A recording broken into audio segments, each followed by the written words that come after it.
this if you wanna play tough. I don't ever slow up, no I don't take shit. I got no love for the fakeness. If you wanna play tough and wanna hate this, I'll always show up. I don't ever slow up, no I don't take shit. I don't have a signed version. I can send. You know what? I have a signed version. Yeah. So.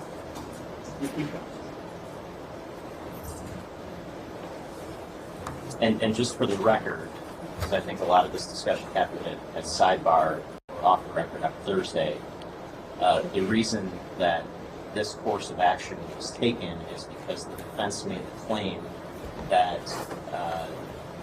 a reference to a specific police scanner app that had been downloaded onto his phone according to the metadata.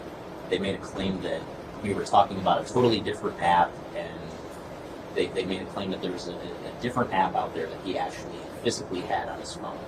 And so to probe that, we obtained a search warrant to reopen the phone to confirm which app was there. That was it.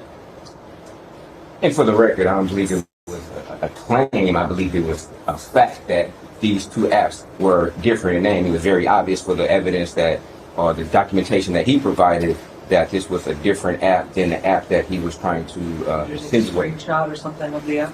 Yes, and just to be, I can, I guess, walk. Hold on, just a moment. Did you take a screenshot of Yes, the app? and I provided that to counsel. And if I could just walk the court through what the sort of findings are based on what has happened since Friday. So I'm showing what is marked as proposed exhibit 123. This is metadata from the Cellbrite report for the app that was labeled on the phone Scanner Radio Deluxe. And if you look at the metadata for the app, it includes this name Police Scanner Radio and Fire. Now, going into the screenshots, which are marked as proposed exhibit 124, again, this is from when Detective Markle opened the phone up pursuant to the search warrant. You see the same icon there, Scanner Radio, and inside the phone, and again, she does not hook this up to Wi-Fi. The phone stays on airplane mode, but this is what happens when you open up the phone. It goes right to this Detroit Police dispatch, and if you were to download that Scanner Radio Deluxe app and put it on your phone, you'd see the same exact platform.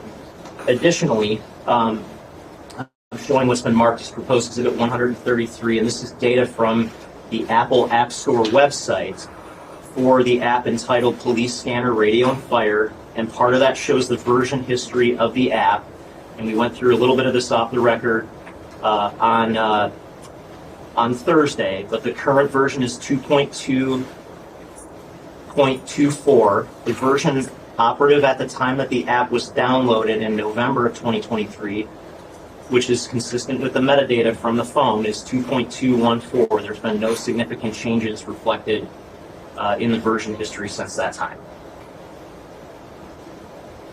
And just for the record, I don't know if Detective Marco was in a position to testify to whether or not this is the same app. Is he an expert in Apple metadata as far as apps go?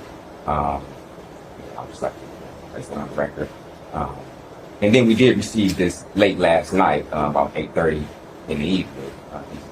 And again, we went down this whole exercise because of affirmatively false representations that were made by the defense on Thursday about the nature of this app. False representation, that's a mischaracterization of what was said. They affirmatively said it was a different app.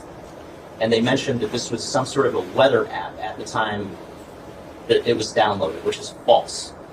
Well, even the court was able to make some type of, I guess, observation that these were not the same app titles. That was clear. So for him to insinuate that we made some misrepresentation to the court, well, that's disingenuous at least. Okay. I'm not finding there was a misrepresentation, but they were questioning whether it was the same version. And I suggested opening the phone to find out what version, what app, and what version is on the phone. And to verify and to satisfy counsel over their objection, and to clarify the objection. And having opened the phone, that is the information. And I think that your objection here at trial certainly shows the importance of the evidence and probable cause that evidence is on the phone is clear. So I feel like there was sufficient probable cause to sign that warrant. You've now got a copy of the warrant. You can review that if you want to renew any further objections later. But we're moving forward.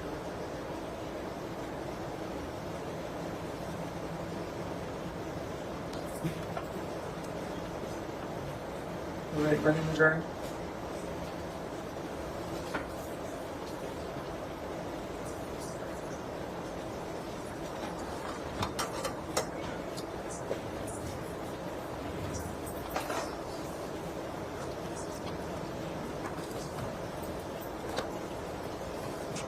Are we ready for the jury? Or do you need to say anything else? Legal ready. Okay, adjourn.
Good.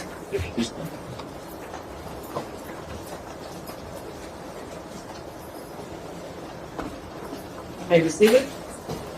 Calling case number 24-000-535, People versus Michael Manuel Jackson-Bolanos on the docket today for jury trial in progress. Appearances, please. Good morning, Your Honor. Ryan Elsey for the people. Dominic Grazia on behalf of the people.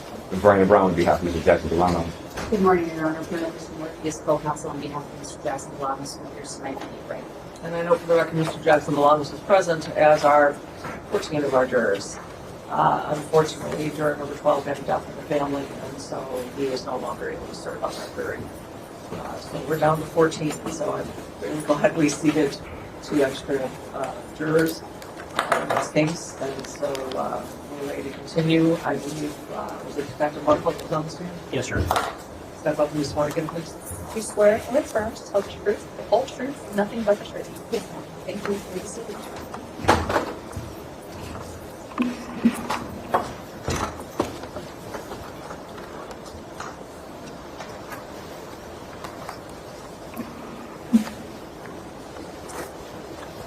Good morning. Please state your name and spell it well. Just state your name, please. Sarah Markle. And you may proceed with your direct examination. I believe the objection from last Thursday has been resolved outside of the jury, and now we're ready to correct. Thank you, Your Honor. And Detective, when we grew up, I had asked you some questions about what's been committed as Exhibit 49. And again, just to reiterate for the jury, what application, what type of application are we looking at here that's reflected on Exhibit 49? This is a scanner app. And what was the date reflected that app was downloaded? November 3rd, 2023 at 11:57 p.m. Now, using the Celebrate program, are you familiar with a portion of that program called an application usage log? Yes. And what is the application usage log? The application usage is close to what it sounds like when you're using an app, when an app is open, when it's closed, and just the number of times that you're using the actual app. Okay, and have you gone into the Celebrate report for the defendant's device to look at the application usage log for the Scanner Radio Deluxe app? Yes. And I'm holding what's been marked as People's Proposed Exhibit 50. May I approach, Your Honor? You may. Is Proposed Exhibit 50 the application usage log from that specific app? It is. And does that reflect activity from the dates of November 3rd, 2023 until a particular end date? Yes. And what is the end date? End date is November 26th, 2023. And again, if you were to go back into the overall Celebrate Physical Analyzer report from the defendant's phone today and pull the application usage log for the Scanner Radio Deluxe app, would you get a document that looks substantially like the one that you're holding in your hand that's marked as proposed exhibit 50? Yes. I move to admit to proposed exhibit 50. No objection. People's 50 is admitted. And Detective, just looking at, for instance, line 1 of this particular report, Exhibit 50, what sort of information can we glean from one of these rows of data? So the identifier shows which app is in use. The start and end time are indicated. If we move over a couple columns to the additional information in going by line 1, you see launch. That would indicate the app was open. And then the last column is the source. So what database or what source within the device was this information extracted from? And how many rows of data are there in this report? In this report, 583. And are they all specific to one particular application? There. And which application is that? The Scanner Radio Deluxe. It's in that first, or well, it would be the second column where it says identifier, net Gordon Edwards .Scanner Radio Deluxe. And is it fair to say that some of these rows of data, such as rows 1 through 3, contain duplicative information about when the app was launched? Yes, they do. Okay. Now, did you have an opportunity to open up the defendant's phone to actually look at the app that was on the phone? Yes. Now I'm holding what's been marked as proposed exhibit 124. May I approach? Are these screenshots of the actual device pertaining to this scanner app? They're photographs of the actual device. Photographs. Who took those photographs? I did. And do those fairly and accurately depict what you saw when you actually opened up the device? Yes. And when you opened up the device, when did you do that? Friday? And did you Friday. have? You mentioned before you need some kind of authority to go into a device. At this point in time, which sort of authority did you have to go into the device? I had a search warrant that was given to me on Friday, and I took these photographs on Friday. Okay, and do those photographs, again, do those fairly and accurately depict what you saw when you actually looked inside the device? Yes. I move to admit proposed exhibit 124. Subject to defense's prior objection, it'll be admitted. Now, the first page of exhibit 124, what does that show us? This shows the home screen of the device and the evidence tag next to it. So I photographed both of them together. And how about the second page of exhibit 124? What does that show us? This is just the overall apps that are within the recently added category or subsection within the phone.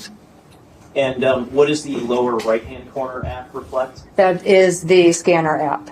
Okay. And how about the third page? What does that show us? So this shows us when I click on the actual app on this phone. First, because it's in airplane mode, you're seeing that no network connection. So I have to keep it in airplane mode to preserve the phone and the data, so I cannot take that off. That's why you see the no network connection. At the bottom of the page, you see Detroit Police Dispatch. That would indicate the last radio channel that was being listened to or scanned on that device. And how were you able to make that determination? So A few different times during this investigation, I downloaded this same app onto my phone just to play different channels or different scanners, close the app, reopen the app to be more familiar with how the actual app works on my device so that I would, when I'm taking pictures, I can explain the steps that were taken and how I came to that.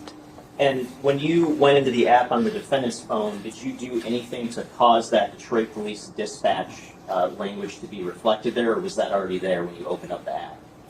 That's already there, and I can't change that unless I were to take it out of airplane mode. Airplane mode is blocking the network signal from being able to reach that phone. So in essence, there's no internet or no Wi-Fi connected to that phone to make any changes.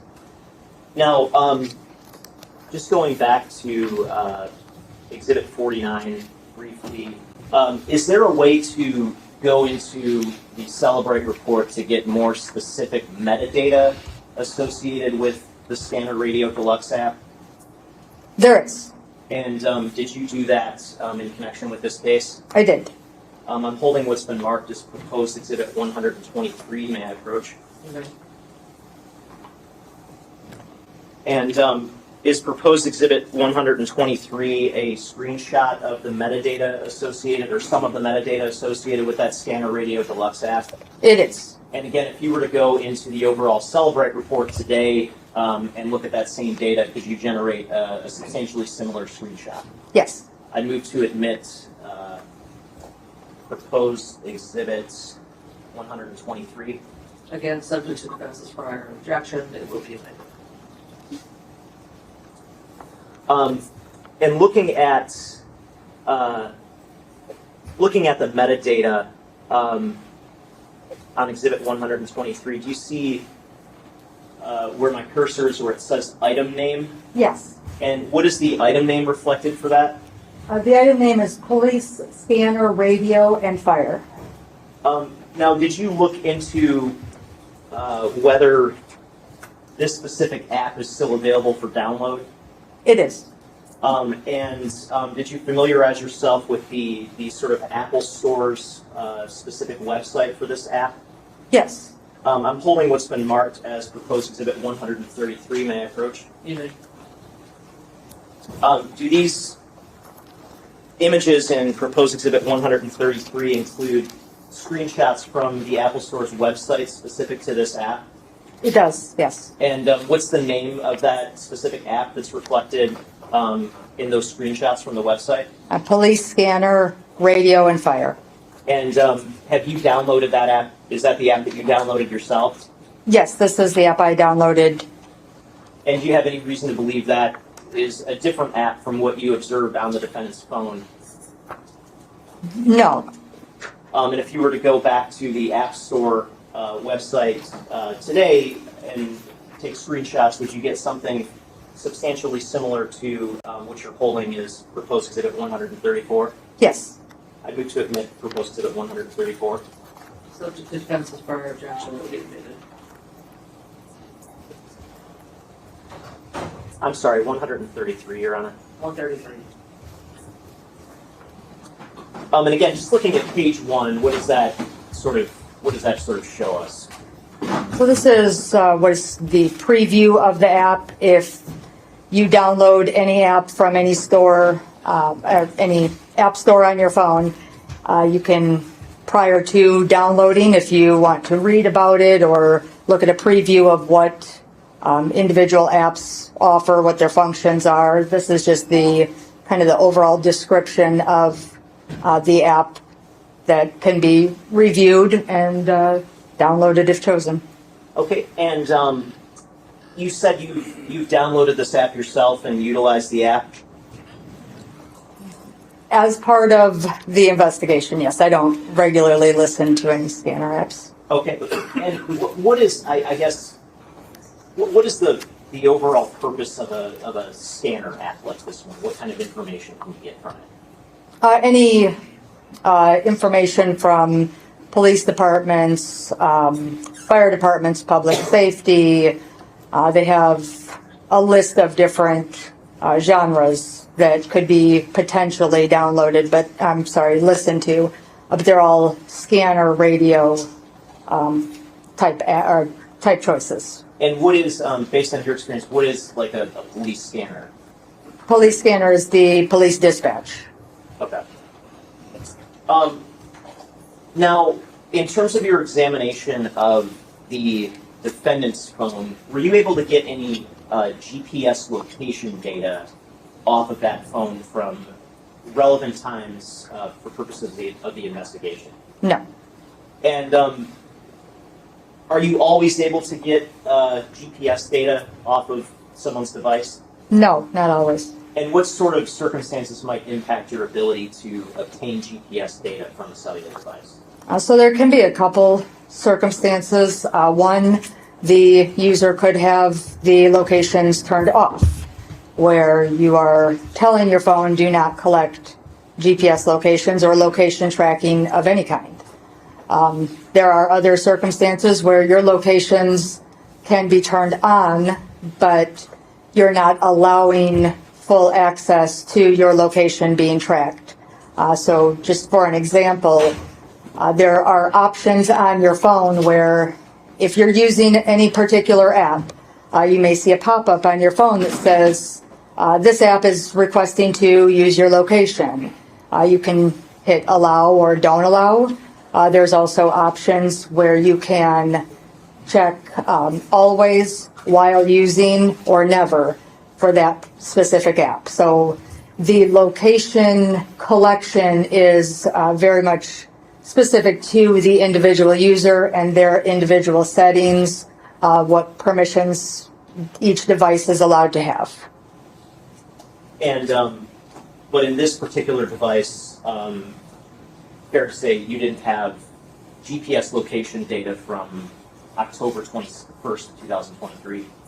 Correct. Again, after you completed the forensic extraction of the defendant's phone, you mentioned there's a raw data file that's created. There is. Was anything done with that raw data file in this case, specific to the defendant's phone? Yes. So that raw data file, one is always put on evidence. A copy is put on evidence along with the processed report. And in this particular case, the raw files were also turned over to the FBI for their processing and analysis as well. And what would be the purpose of turning over the same raw data file to the FBI? They're able to process it. I know that in this case, the FBI has a different program called Axiom that I do not have. So cross-reference, cross-check, have another set of eyes look at it. Different software could potentially yield different or varying results with how each software works. I personally don't have the Axiom program, and I'm not trained in it, so the FBI was there to assist.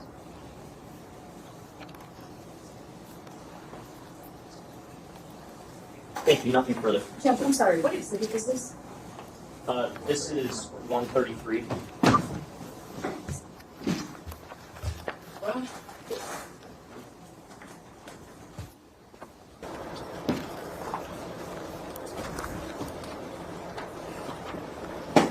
Good morning, detectives. Good morning.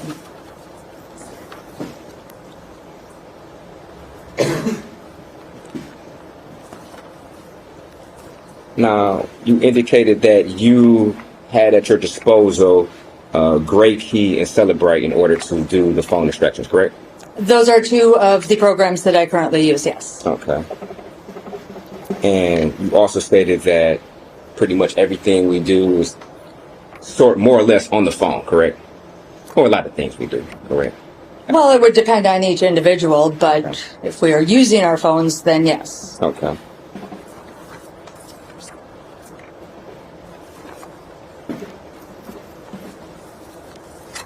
And you would, in your opinion, state that Celebrate is a pretty accurate software when it comes to phone extraction, correct? I would. Okay. Now, a question was asked of you on Thursday, whether or not you did a phone analysis on Aaron Pergament, correct? Correct. Okay. And the question was asked of you of whether or not you found anything out of the ordinary. Correct. Okay. And I guess you were somewhat following this case a little bit because you were privy to certain information and knowledgeable about certain information, correct? Yes, I wouldn't say it was inclusive or complete, but yes, I know the details as much as I can throughout a case, but I'm not part of that team either. Okay. And in your process of analyzing Mr. Pergament's phone, you were aware that there were text messages between him and Samantha Woll indicating that he, in fact, had a key to her apartment, correct? No. You didn't read those text messages on his phone? Oh, yes, I did. He indicated there was a key, but I don't believe he was specific in what that key was used for. Okay, you didn't read the text messages when he's indicating that he's going to come over to Samantha's house, and in fact, he had a key to her house. You didn't read that? Yes or no? Did you read that? No. Okay, so how thorough was your analysis of Mr. Pergament's phone? Very thorough, because he didn't say, I have a key to your house. He said, I have a key. Okay. And you were also aware that there was a search warrant per Mr. Pergament's phone or house, correct? Search warrants for residents, I'm not sure. Okay. And you were aware that in that search warrant, there was conversation or language in there where the affiant of that search warrant indicated that they felt that Mr. Pergament was lying and that about having a key to Samantha's house when questioned previously by investigators. You were aware of that, weren't you? No, I don't know who authored the search warrant or what it said. Okay. But you indicated that you followed this case enough to know when the first suspect was arrested and released, correct? I do know when that happened, yes. Okay. And how do you know when they were released? Did you have a paper in front of you? Well, the arrest was actually made on my birthday, so that date stood out. Okay, but I'm asking about the release, when the person was Right. released from custody. How were you made aware of that? 3 days later is when a person is released. So Okay, but how were you made aware? I mean, not what is custom in the practice of detention. How did you personally know that this individual was released the day that they were released? Either through briefings in the morning with the task force or conversations with members, but a specific conversation I'm not positive of. Okay, briefly. You remember on Thursday when the prosecutor asked you whether or not you read in the paper that this individual was released and gave you a copy of the Detroit News and you said yes? Yes. Remember that? So now you're testifying that you were made aware of this information in a briefing. That's inconsistent with what you said on Thursday. No, it's a mischaracterization. The questions I asked were specific about when it was publicly reported that the person was released. It wasn't about when she became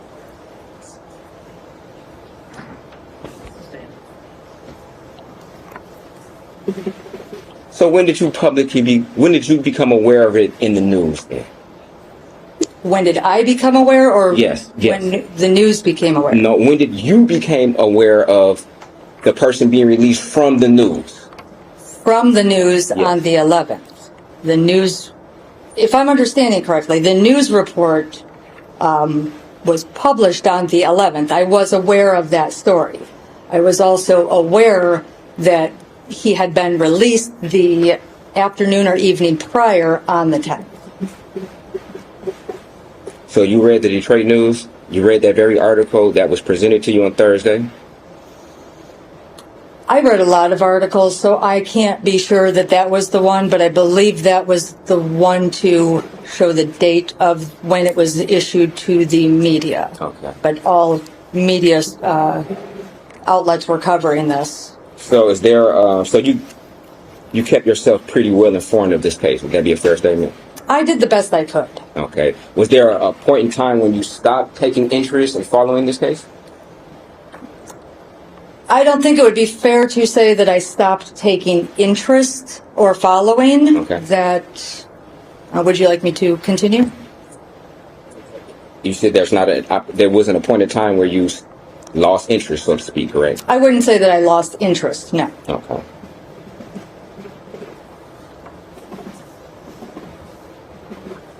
Can we have the phone on? Turn off phones for silence, please. And you also stated that you did an analysis of Mr. Herbstman's cell phone, correct? Correct. Okay. And you were unable to find any location data from October the 20th, 2023 at 8:15 p.m. until October 21st, 2023 at 7:30 a.m., correct? Correct. Okay. There were no device location hits, correct? There were no locations, correct. Okay. Did that strike you as kind of odd that during the time of this murder that their phone, it just basically goes off the map as far as being able to detect their location? No. Oh, okay.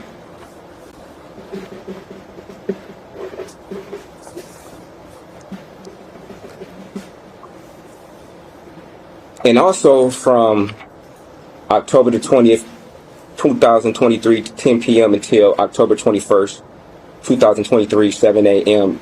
in the morning, there was no activity sensor data, correct?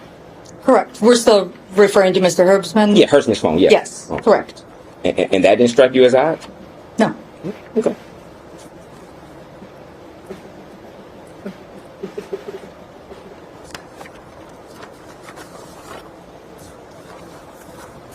Now, the question was asked of you by the prosecutor about, I guess, what type of scenarios a person's GPS information may not be obtainable, correct? Correct. Okay. And you indicated that the locations could be turned off, correct? They could be turned off, yes. You also indicated that a specific app may be requested location information that the user is declining, correct? Correct. Okay. Now, isn't it true on Mr. Jackson-Bolanos' phone, if we can pull up Exhibit 44,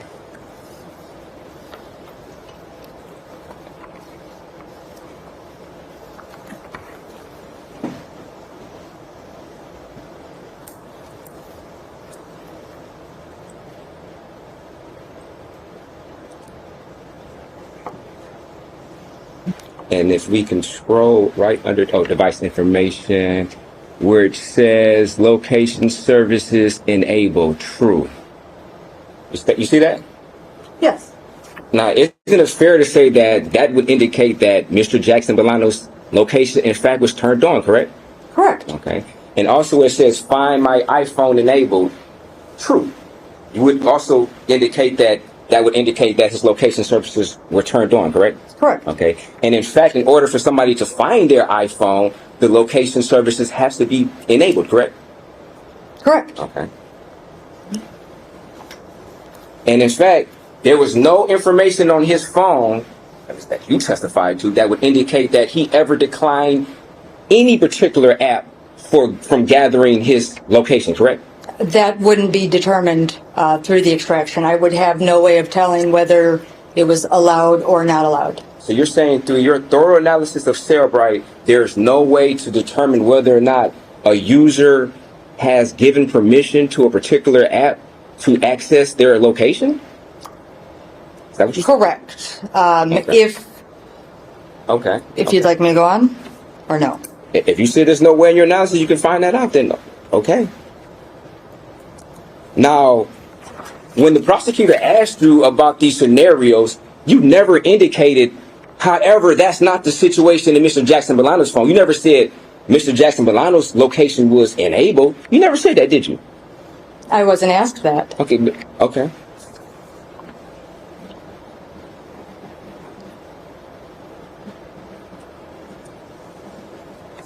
Now, if we go to exhibit, sorry, let's find it.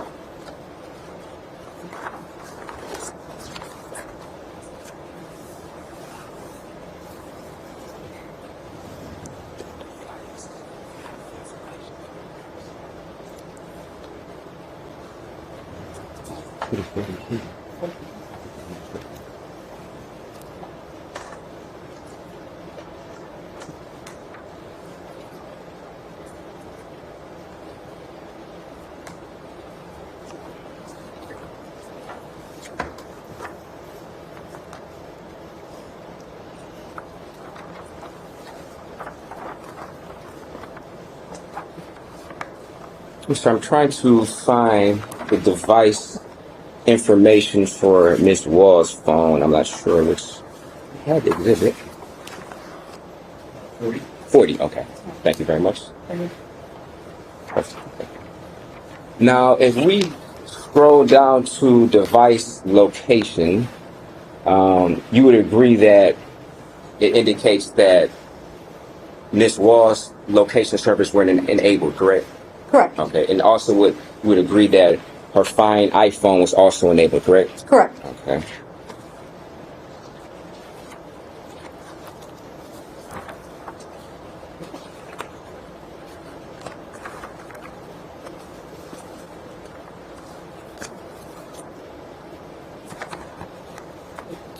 And if we go to Exhibit 42,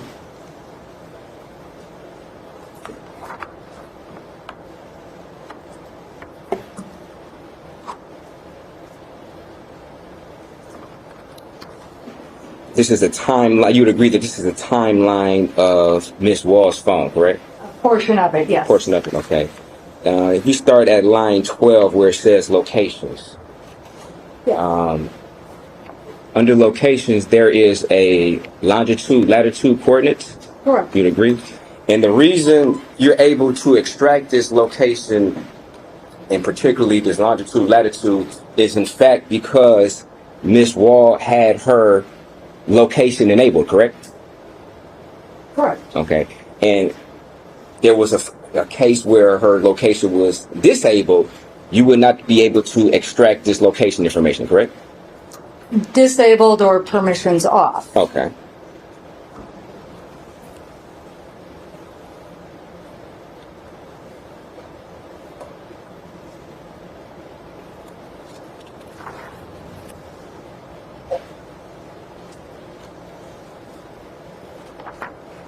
Now, if we go from location 12, and we scroll down to 22, you would agree, based upon your analysis, that the longitude, latitude information is identical. I would need you to put both of them on, these are long numbers, so you gotta put them next to each other on the same screen for me to say that. Okay. For the record, if we can scroll up to 12.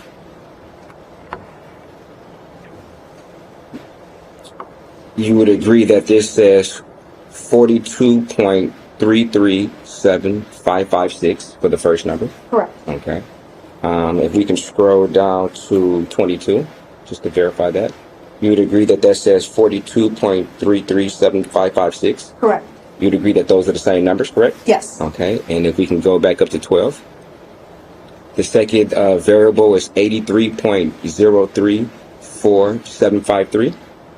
Negative 83, Oh, but yes, yeah, the I'm sorry. digits were correct. Okay, and if we can go down to 22, negative 83.034753.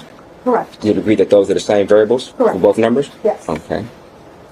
And if we go back up to 12, you would agree that that time that this particular variable is extracted from is 1:03 and 26 seconds in the AM, correct? Correct. Okay. And if you go down to 22,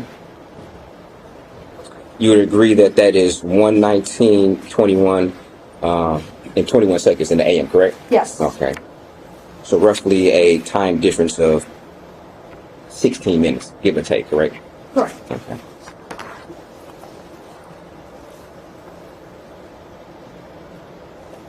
Now, if we go to line 28, you would agree that this 42.337548 is a different variable than the previous variables, correct? Yes, the last couple digits are different. Okay. So, okay. I'm sorry. So you would agree that, let me ask you a different question. That to you, would this indicate that possible movement of the phone? It could mean different things. Could it mean possible movement of the phone? It could possibly mean that. Okay. In your analysis, did you ever compute these numbers into some type of, I guess, calculator to see what difference would be from the first variables to this variable? No. You didn't do that? No. Okay. You would agree that if somebody has a phone with GPS enacted, it uses longitude, latitude for a sort of a pinpoint location of where the person is, correct? Correct. Okay. And you would agree that GPS is pretty, I guess, close to the target. It gets within maybe with 5 feet or a couple feet, maybe a couple inches at certain times of where this particular device is, correct? I would agree, yes. Okay. GPS is accurate. And if the device is moved, the device has to back up. In order for GPS to work, there has to be a two-way communication between the device and, I guess, the satellite, for lack of a better term, correct? Whatever's actually tracking the phone, if it's a tower, if it's a satellite, if it's a plane, it's something that's tracking this phone, there has to be a two-way communication between the device and whatever is actually pinpointing its location. You'd agree to that, right? Yes, but But the question was rather confusing Okay. because there's a difference between towers, GPS, and I don't know if a plane is tracking us. okay, but for whatever, okay, I'll maybe try to be less confusing. Somebody has a device, correct? Correct. GPS on there. In order for that GPS coordinates to be tracked, that phone has to be sending its location to somewhere. Maybe a satellite. It has to be sending it to somewhere, correct? Yes, the signal from the phone has to be identified by one of the satellites. Okay. Or typically a combination of, I believe, 3 or 4 satellites to give us that. Okay. That's So fair. the actual satellites could vary. It could change from these couple satellites. To some other ones. But you would agree, it could change from some particular satellites to other ones, but you would agree that the device has to be communicating with at least one satellite, if not more. Yes, and I want to make sure, so typically, if I'm not mistaken, it's usually more than one that will allow that GPS location. Okay. I'm not sure if that makes sense. So at least one, if not more. Right. Correct? Right. Okay. And if that particular device is moving, then it has to send new information to at least one satellite, if not more. Correct? So it's not, If the device, no. if you turn Google Maps on and you want walking directions from here to Ford Field, as you're making your steps, the phone is constantly communicating with the satellite, sending device information, location information, in order for the app to determine how far away you are from your location. Correct? Correct. If you're getting directions, yes. Oh. I thought you were saying that it's only receiving GPS if the phone is moving.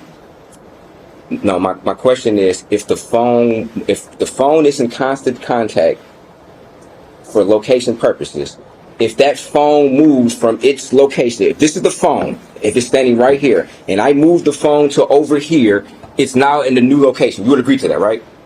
Yes. And in order for the location to be accurate, the device would then have to send new information to the satellite, telling the satellite that the phone has now moved from this location to this location. You would agree to that, right? No, the phone isn't sending anything to a satellite. This is a location-enabled phone and satellites. These connections, if turned on and allowed, are a constant back and forth. The phone isn't saying, hey, I'm getting ready to move now. Oh, okay, exactly. Okay, constant back and forth. So Correct. if it's a communication, constant back and forth, when the phone moves, when it sends it to the device, to the satellite, it's now telling the satellite that the phone moves because they're talking back and forth, correct? You'd agree to that, right? That could be one instance. That is not the only possibility. Okay, but this is the possibility we're talking about as far as the phone moving and then the location being enabled and the location is being accurately recorded of where the phone is at, correct? Correct. Okay.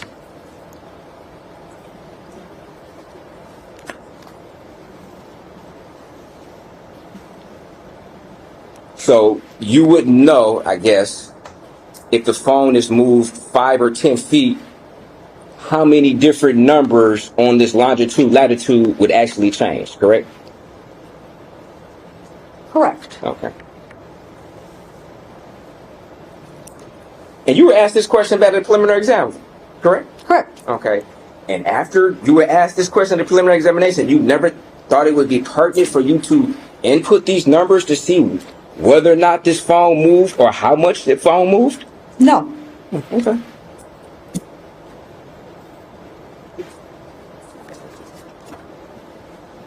Now, were you ever requested to input these numbers into some type of system to determine the accuracy of where this phone actually was or whether it moved 5 to 10 feet? No, not the GPS latitude, longitude, Okay. no. I did not do a comparison. Okay. You were aware that when the police came to search this apartment, her phone was underneath the couch, correct?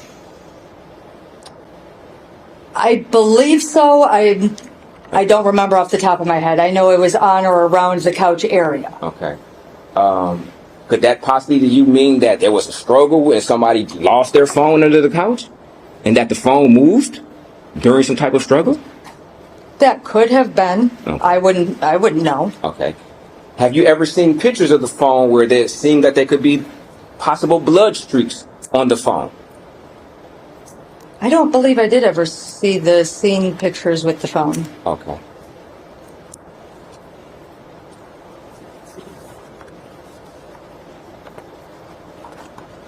Now, as far as if we can go to exhibit number 41.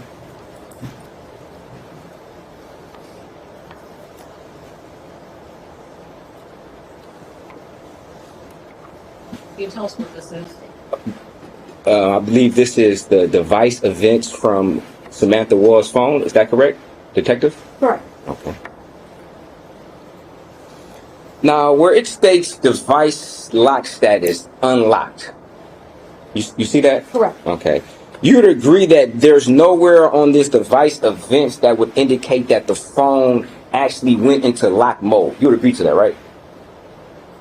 The end time Okay. would indicate that. That the phone went into lock mode? Right. Now, do you know what type of settings that Samantha had on her phone as far as when the phone would go into lock? Would it be 1 minute? Would it be 30 seconds?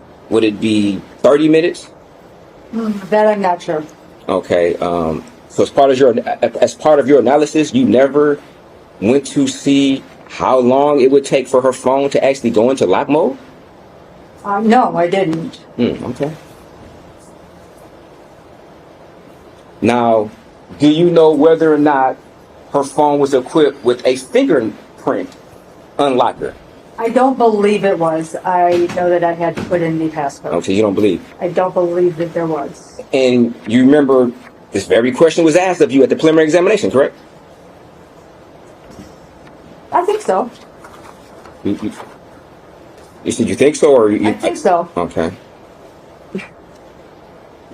And after the preliminary examination, after this question was asked of you, you never thought it would be pertinent for you to maybe analyze the phone to see if you could answer that question? No. Once the Okay. extraction's done, my evidence in the report is It's done?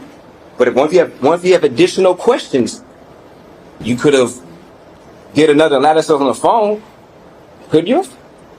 Get another what? You could have done another analysis on the phone, correct?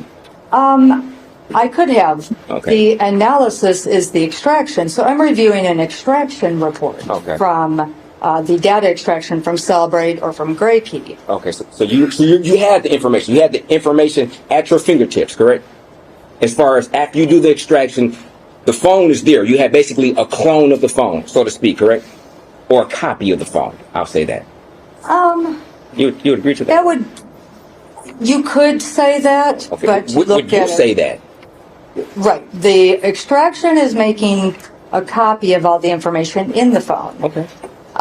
Now, Thank you. So you had all the information from the phone, correct? from all the information that was obtained from the extraction, yes. Okay. And you could have reanalyzed that information to determine what type of time increments that her phone was set for in order for the phone to go into lock mode, or whether or not it had a fingerprint unlocker on there, correct? I'm not sure if that is a setting that I would be able to find in the extraction with what the auto lock time is set at. I'm really not sure. You're not sure? I'm not sure. So that means that you didn't even try.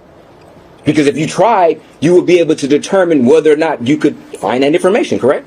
So no, that's not true. I do try on everything. I do a thorough job to the best of my ability. That is not true. Okay, but you said you're not sure though. But if you would have tried to answer that question, you would have came to some conclusion on whether or not you could even find that information, correct? Potentially, but I can't be sure. Okay, but if you tried to do it, you would be sure whether or not you could come to that, you can answer that question, right? Again, potentially. Okay. But I can't give a absolute yes or no. Okay. And you know for a fact that after this question was asked of you at the preliminary examination, you never even attempted to find the answer to that question. You would agree to that though, right? I don't remember each and every question asked at an exam, but I don't typically go back and review. If an unanswered question is there, I may or may not. But no, I did not in this case. If that was asked. You said if it was asked? Yeah, I believe it was asked. And so yes, as long as it was asked, I did not go back. No.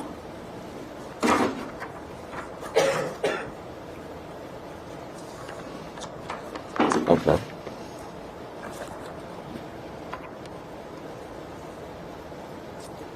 Page 45, line 21. Okay, and absent the passcode, would there be any other way to unlock that particular type of phone? Answer, this particular phone, I don't know if any biometrics were set up, but this phone would also allow for a fingerprint unlock. But I'm not sure if that was something that had been established on the phone.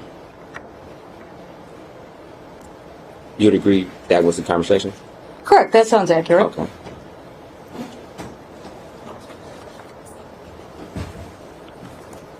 Now,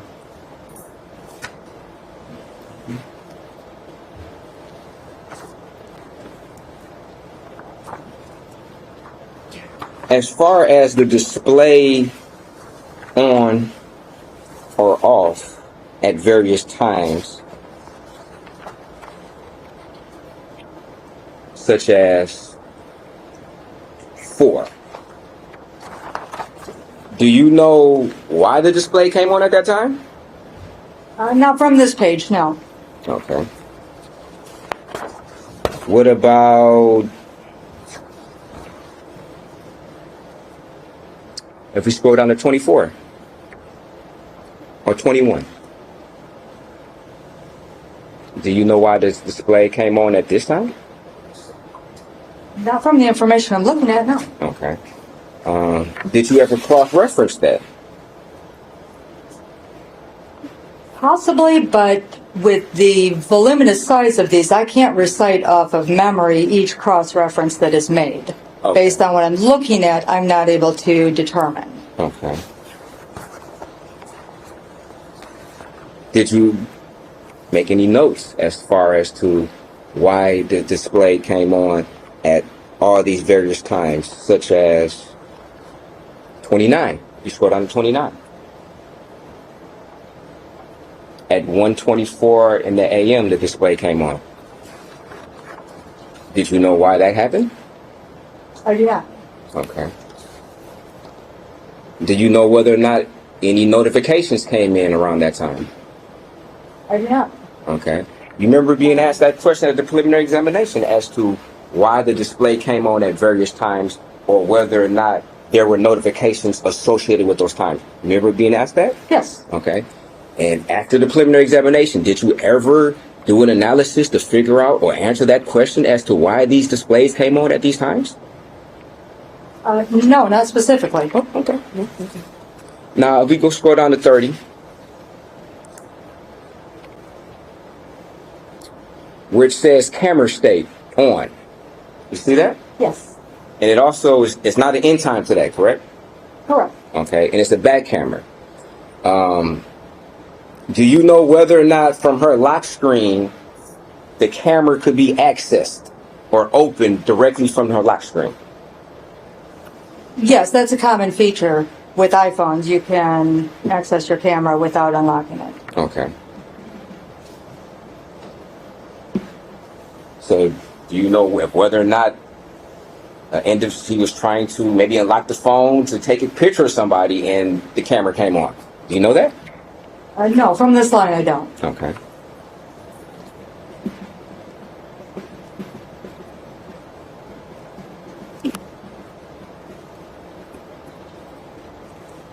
Do you know whether or not if there was a struggle going on at 1:24 and somebody in a frantic state tried to open their phone and accidentally open the camera? Judge, obviously, unless there's speculation. It's okay. Sustained.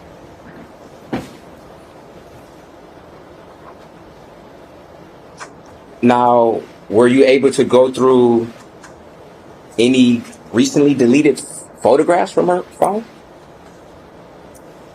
So I did go through photographs. Were you able to access or determine whether or not there were any recently deleted photographs from her phone? Off the top of my head, I don't know.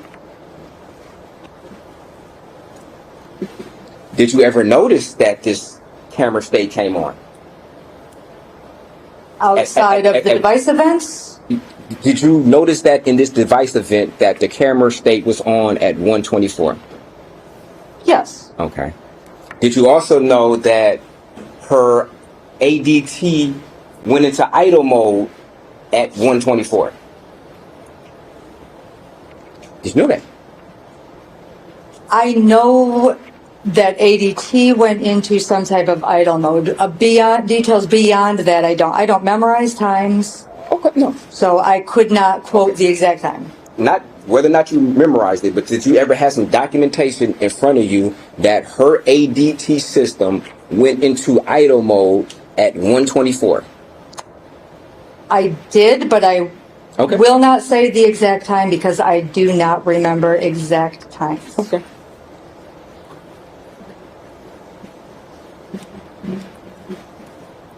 And were you able to access to see whether or not she had any recently deleted videos from that night around this time?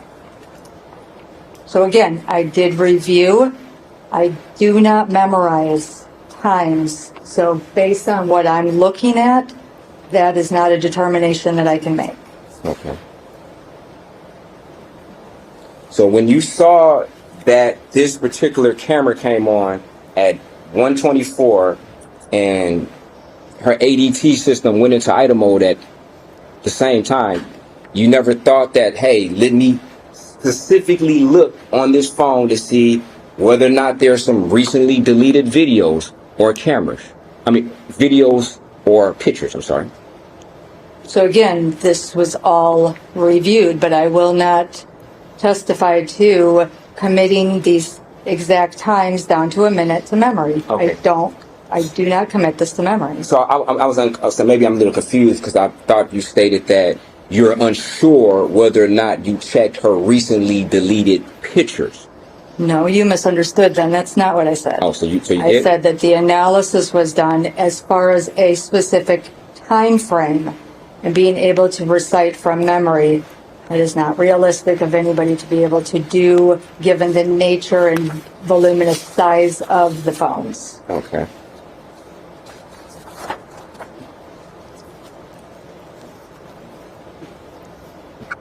Now, if we scroll back up to line 12,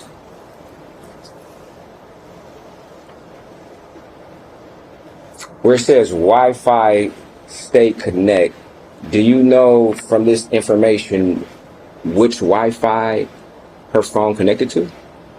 No, not from this line. Okay. And do you know whether or not her phone was, I guess if you don't know the Wi-Fi, so you wouldn't know whether or not her phone automatically connected to whatever Wi-Fi this is, or if there was a manual directions given to the phone to connect to the Wi-Fi? From this line, I'm not able to tell you from this device event. Okay.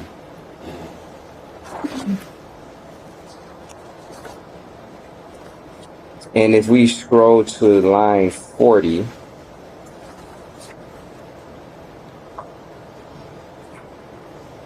where it says Wi-Fi stay connect at 138, do you know whether or not this is the same Wi-Fi network as the previous?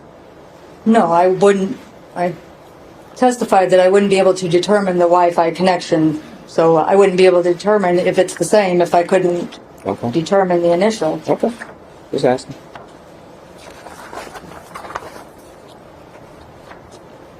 Now, Samantha Woll had an iPhone, of course, correct? Correct. Okay.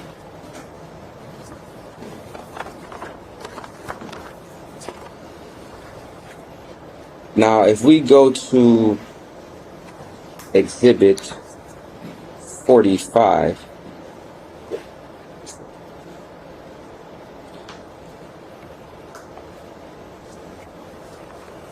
now, did you ever do any type of device events from Mr. Jackson-Bolanos' phone? I reviewed them. Okay, but you were never presented one as far as an exhibit, correct? Correct. Okay.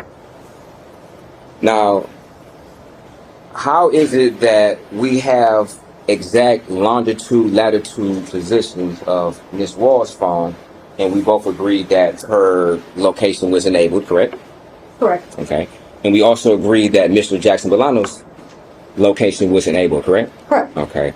But you're stating that you were unable to find any longitude, latitude location from his phone from the night of October 20th leading into October 21st? Correct. Okay.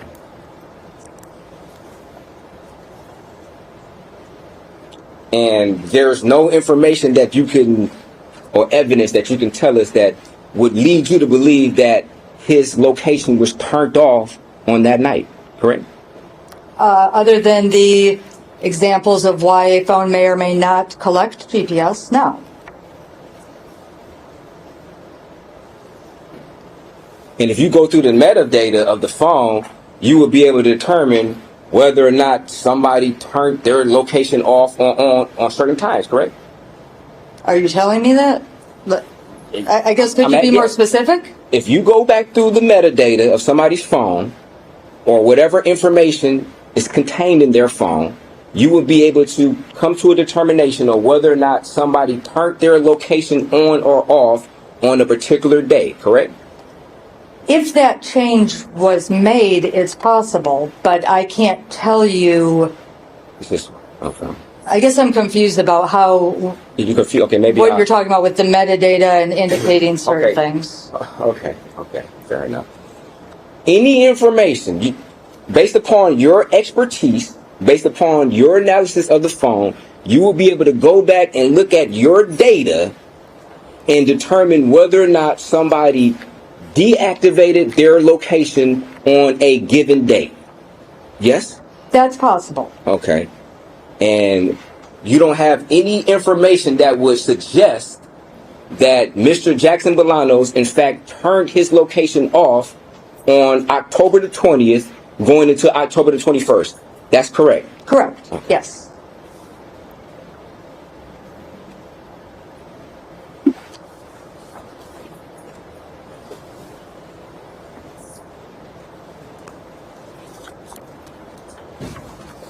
And did you also do a phone extraction on a Tierra White's phone? Yes. Okay. And based upon your extraction, did you ever come down to the knowledge or realization that, in fact, Tierra White had her location enabled? I don't remember offhand. Okay.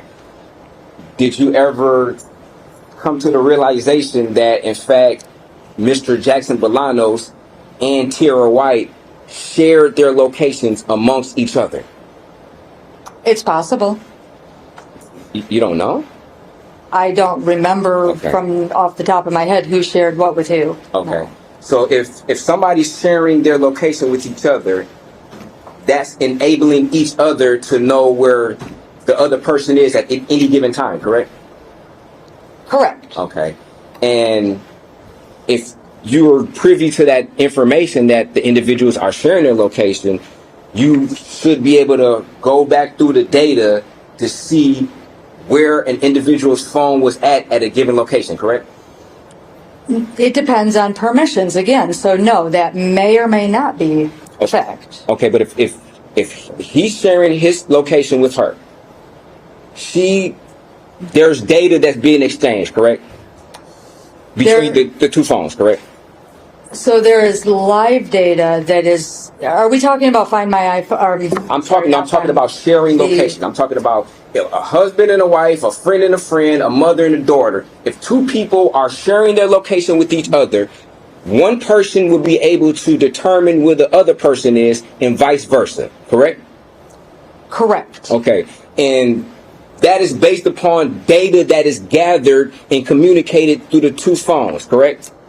It is through live data that is actively being collected but not stored. If we're So- going through the iPhone locations, So you're saying that location information is not stored somewhere on somebody's previous locations? That's correct. Yes. If we're talking about through the Find My Phone app. No, I'm not talking about Find My Phone. I'm talking about share your location. They're two different things. Find your iPhone, we could agree, is if your iPhone is lost and then you type in a code, the database will tell you where your phone last was.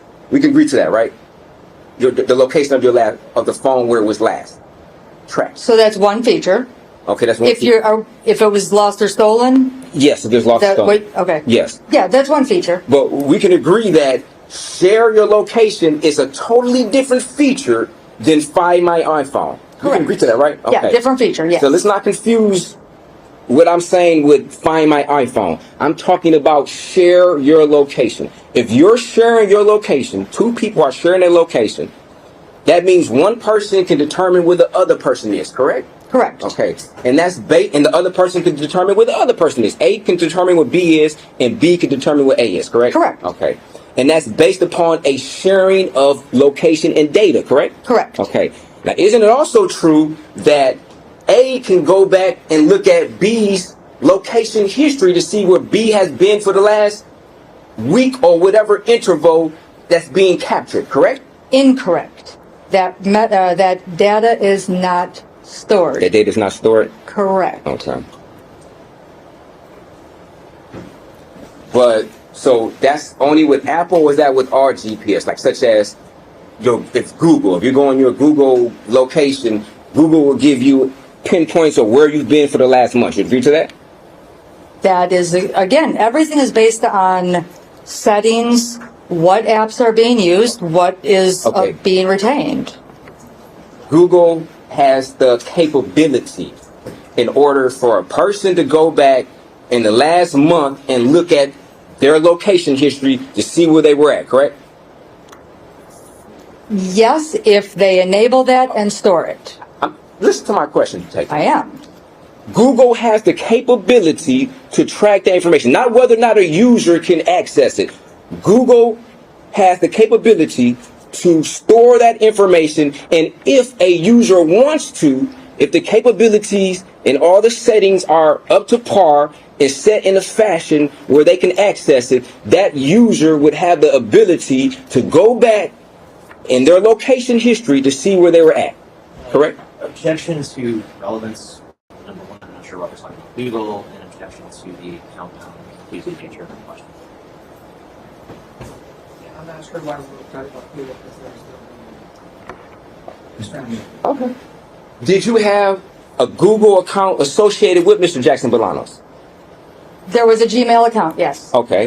And in that Gmail account, did you know whether or not the location was accessible or turned on, I'll say? I'm not sure. Did you write any notes when you do your analysis?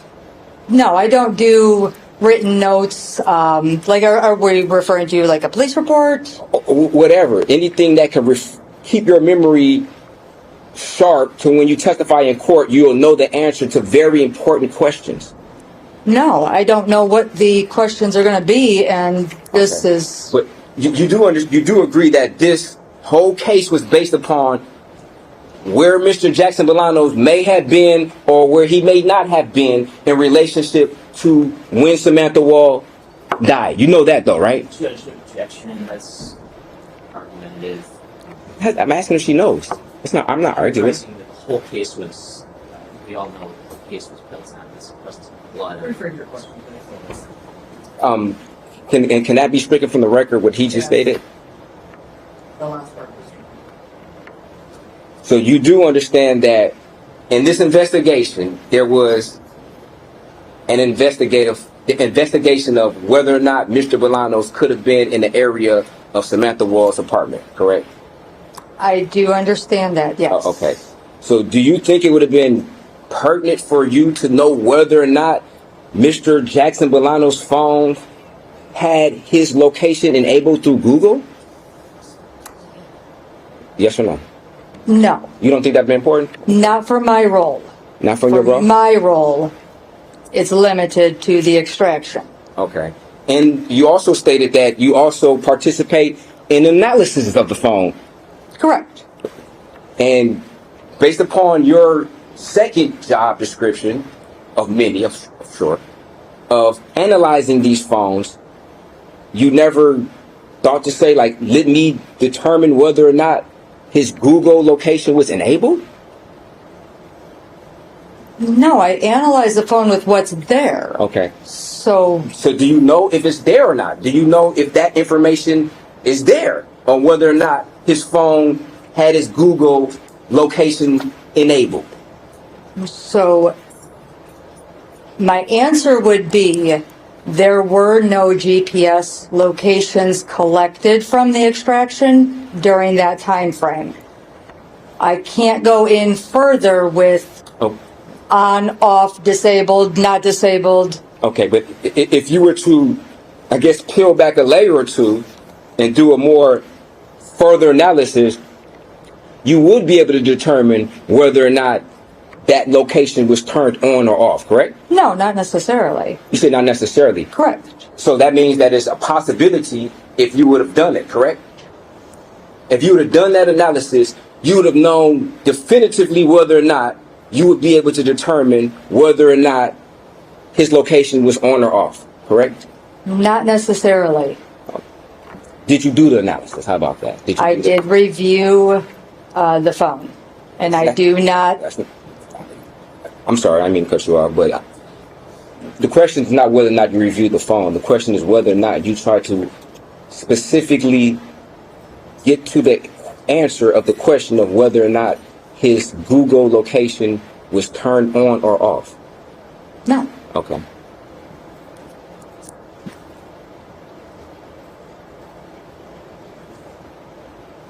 And you do agree that Google does store location data, correct?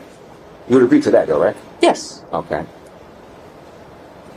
where a user or an individual who wants to determine where that user has been can look back into a period of time if all the settings are enabled to determine where this particular user was at on any given day that falls within the time frame that Google collects it and stores it, correct? Are we talking about through the extraction? I'm talking about through Google. I'm talking about through the analysis of Google's own website. A person can determine where a phone or a user was at a particular time. Google has that capability, correct? Maybe. I do the extractions. I don't go into a Google account online. As part of your analysis of a phone extraction, you've never went to a person's Google account to determine where the phone or the location would have been? I want to make sure I'm understanding. From the Google information found in the extraction, did I take that and then try to log into? No, because if I'm not confused, it's sounding like you don't know whether or not you can go to Google to find somebody's location history. Is that what you're saying? That you don't know whether or not Google has that capability? I know I can do it on mine, but I would have to have the credentials to do that. Okay. So I'm not sure what you're actually asking. Okay. So if you have the credentials, if you have the right documentation, such as a search warrant, to search somebody's Google account, you're saying that you couldn't go into that Google account pursuing a search warrant and find out all the information as far as location or where this user has been. Is that what you're saying? Absolutely. I would not get a Google search warrant and then manipulate that data myself. We would get records from Google. I wouldn't do that. Of course not. Okay, detective, that's not what I'm saying. Well, the answer is no. I'm not saying whether or not you were manipulated. I'm saying whether or not you will be able to access that information, look at it, and analyze on where a phone or a user has been in the past. No. Oh, okay. So just to be clear, you're saying that if you had a search warrant from somebody's Google account and you access their Google account, you wouldn't be able to look in that Google account at their location history. Is that what you're saying? I'm saying that would never be done pursuant to a search warrant because that is improper gathering of evidence through that means. So you're saying that if somebody had a search warrant and they wanted to request all information such as the location of a user, you're saying you would be able to access that because that would be improper? Correct. That search warrant would be served to Google for those authentic records to be returned. Right. And once those records are returned, you could analyze those records. The records? Yes. Correct. But you were talking about me or somebody logging on to an account myself, if I understood you correctly. Accessing the records. You will be able to access those records. Through a Search warrant. Google search warrant returned directly from Google. Okay. And do you know whether or not that was done in this case where there was a search warrant given to Google for specifically location records of Mr. Jackson-Bolanos that you had an opportunity to look at and analyze? I don't know what other search warrants were obtained. Okay. But you just know that you didn't have a time in the past where you analyzed any location records from Google, correct? I have done that in the past from Google search warrant returns. For this case, in pertaining to Mr. Jackson-Bolanos? I don't think I analyzed records from Google, if I remember correctly. Okay.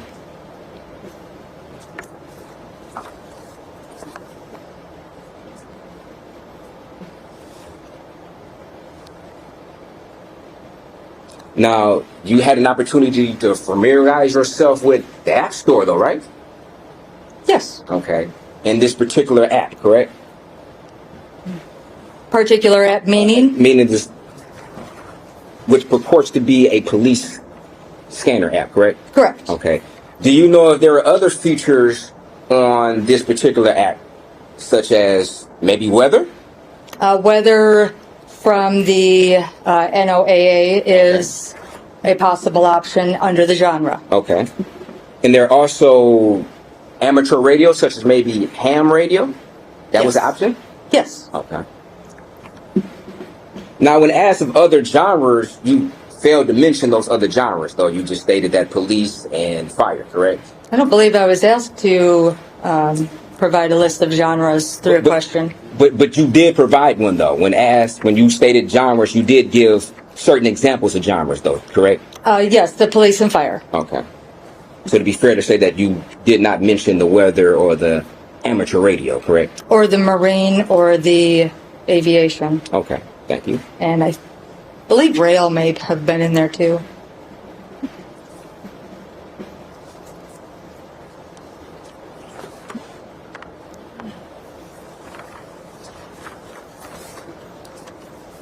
Now, you stated that when you opened this app, it was on Detroit Dispatch.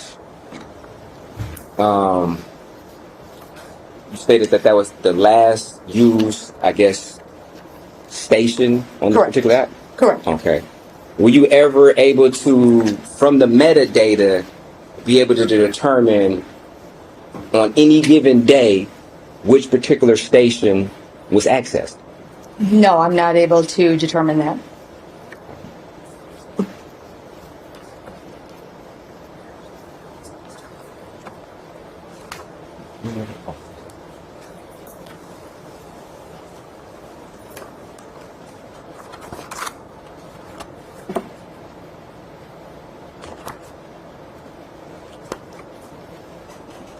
You would agree that a great deal, if not all, of the usage of these apps lasted no longer than 30 seconds, 40 seconds at most? Yeah, there were short increments. Yeah. Okay. So you don't know whether or not this was a person checking the weather briefly, and once they found out the weather, they closed the app down. Oh, well, it's a scanner app, not a weather. But you not also stated check that weather. you just also stated that this has capabilities in order to get weather reports, correct?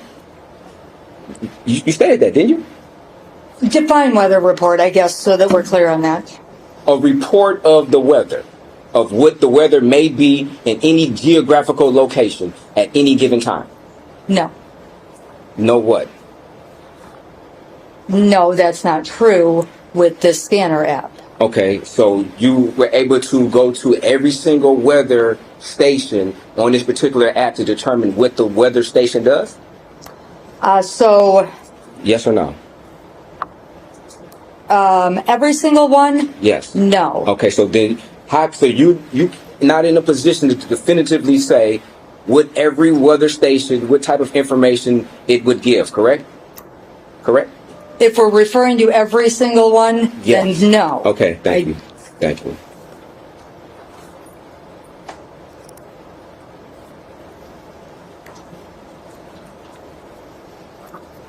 Now, is it typical that Cellbrite at times, with your analysis, may be missing certain, say, search history or web history? I would say it's possible, yes. Okay. Different software programs work in different ways, so yes. Okay.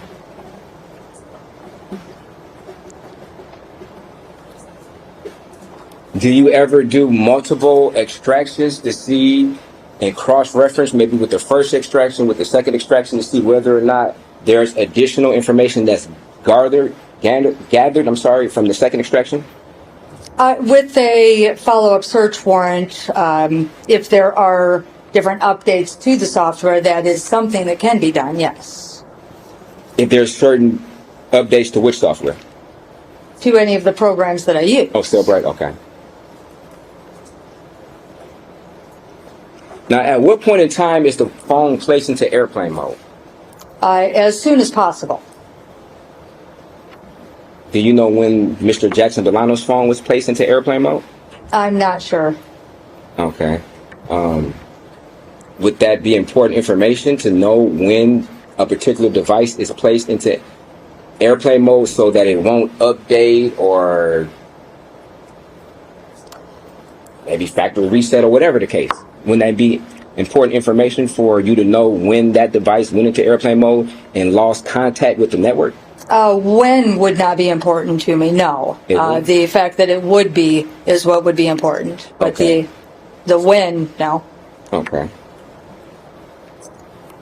Now, hypothetically, wonder if there are claims that this device was factory reset at January 1st, 2024, and you know that you had possession of this phone on December 30th, and you place it into airplane mode. Wouldn't that be important to know when you placed it into airplane mode so that somebody couldn't, I guess, advance certain theories such as the phone was factory reset over the air? If it's in airplane mode, it can't happen. It's blocking that network. So Right, I agree. But if you don't know exactly when you place it in there into airplane mode, then how can you substantiate whether or not those accusations could be true or not? you just asked if I got a phone on the 31st, put it in airplane mode, and it was factory reset on the 1st. No, I didn't say that. I said you received the phone on October the 30th. You didn't necessarily place it into airplane mode, but you received it. And Okay. then there are claims on January 1st that the phone could have been manipulated through online. Wouldn't it be important to know when you place the phone into airplane mode in order for you to dispel the accusations? Objection, Mr. Belkins. There's no, this hypothetical is incredibly confusing and Overruled, thank you. So, wouldn't it be important though, in my scenario, wouldn't it be important to know when the phone was placed into airplane mode? No. If I receive a phone October 30th in your scenario, if that phone is not already in airplane mode by the detective collecting it, then that's the first thing I do. Okay. So if on January this phone has been manipulated, then it wouldn't be able to be manipulated like that because I put it in airplane mode. So that's why I can't tell the when exactly. Right, but so what you're saying, is it important to maintain, is it or is it not important to maintain the integrity of the phone after you receive it? Yes. Okay. And part of maintaining the integrity of the phone is when you place it in the airplane mode, such as, so maybe an app won't update. Maybe an older app they had on the phone is not updating in the background. And then you look at the phone to extract the phone a week later, 2 weeks later, but now there's a whole nother app or configuration on the phone that previously wasn't there. You don't think it's important to safeguard against those type of situations? Absolutely, it's important to safeguard. That's why the first thing I do when I receive that evidence is to put those safeguards in place. Okay. So it wouldn't happen a week after I received it. But in this particular case, you don't know when you actually put the phone in airplane mode, correct? No, that's not what I said. I don't know when it was placed in airplane mode, meaning I don't know from the time of recovery if the detectives who recovered it put it in airplane mode or if it was not in airplane mode when I received it and then I did it. So you don't know whether or not when you received the phone, if it was already in airplane mode. Is that what you're saying? I don't remember. Okay. And then you also don't remember if, in fact, you did place it in airplane mode, correct? Correct. I don't remember when or by who. And then in the case you did, I guess in the situation, if you did, you don't know when you did, if you did, correct? Other than immediately upon receiving the evidence, no. Are you saying that just as a matter of your habit that you do these things? Yes, Okay. that is preserving evidence. So that's one of the first steps you would want to take. But you can't definitively say that you did it in this particular situation, right? I can't say if I did or if the recovering detective did, but it was done. Okay. Is that something that's normally noted? The steps of who placed the phone into airplane mode? No. Is that a normal course of the investigation to note when a phone was placed into airplane mode? No. Okay. So in other words, we just have to just take your your word as far as it was done in a timely fashion, correct? Yeah, I would agree to that. Okay. Is that how you were trained when you would extract the phone, to just not document when the phone was placed into airplane mode? We're not trained to document the airplane mode. The airplane mode is in training an evidence preservation method to protect that evidence. Okay, so you're trained to preserve the evidence by placing it in airplane mode, correct? Correct. Okay. If possible, yes. And as part of your training, isn't it important to document the steps you took in order to preserve the evidence? That detailed? No, I would say that's not a pertinent piece of that. I receive a phone. That is standard procedure to protect the evidence. I wouldn't say... Okay, but as far as documenting, my question is it standard practice to document the steps you took to preserve the evidence to maintain its integrity, especially if questioned about whether or not you maintain its integrity? You can look back at your notes, correct, and say that on this particular day, I did A, B, and C.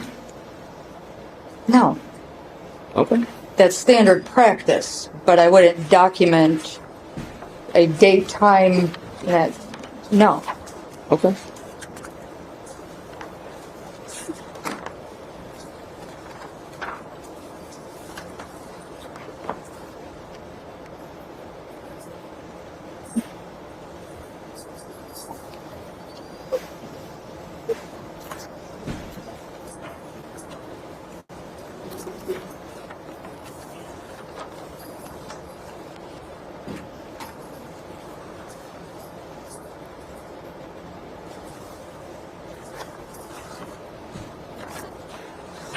Now, if we could, is this still Exhibit 41? No. Exhibit 41, please.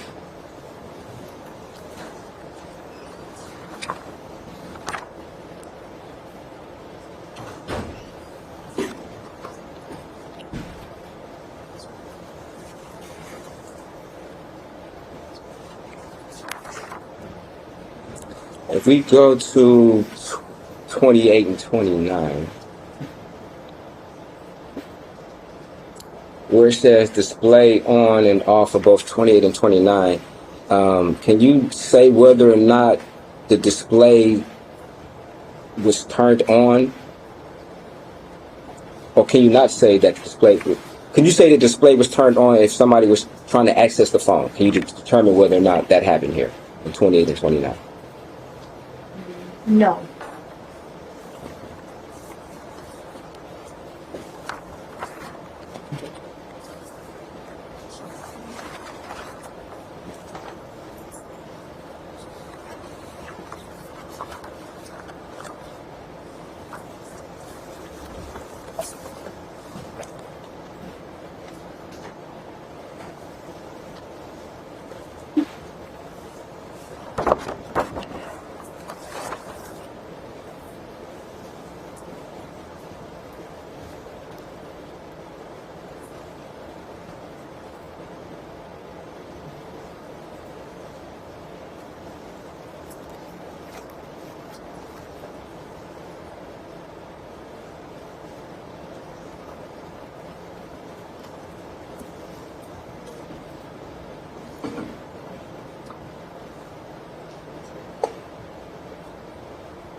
Now, in your search of Mr. Jackson-Bolanos' phone, you didn't find anything as far as his search history or web history that was out of the ordinary, did you? That's subjective, so what's out of the ordinary to you may not be to me, Okay, and but vice versa. you were able to subjectively answer that question when prosecutor asked you whether or not you found anything out of the ordinary for Mr. Aaron Perkman, correct?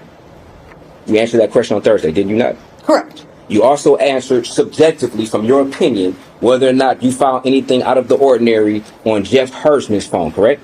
Correct. Okay.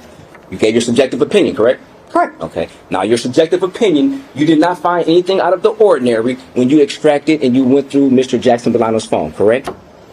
I guess the only thing that I would feel was odd is the same day passport, which I don't believe is possible. Okay. Were you able to look through Mr. Jackson-Bolanos' phone and see that he had searched for airlines that are hiring? Did you see that? I'm not sure off the top of my head. Oh. Did you ever see that he clicked on Southwest Airlines for careers? Did you see that? In the Google or in the search history? In the search history, yes. If you could show me a reference page, I could look at it, but I'm not sure off. Yeah. Through memory, I'm not going to answer yes or no because I don't want to misspeak. Okay. But you did do an analysis of this phone, though, correct? Correct. Okay.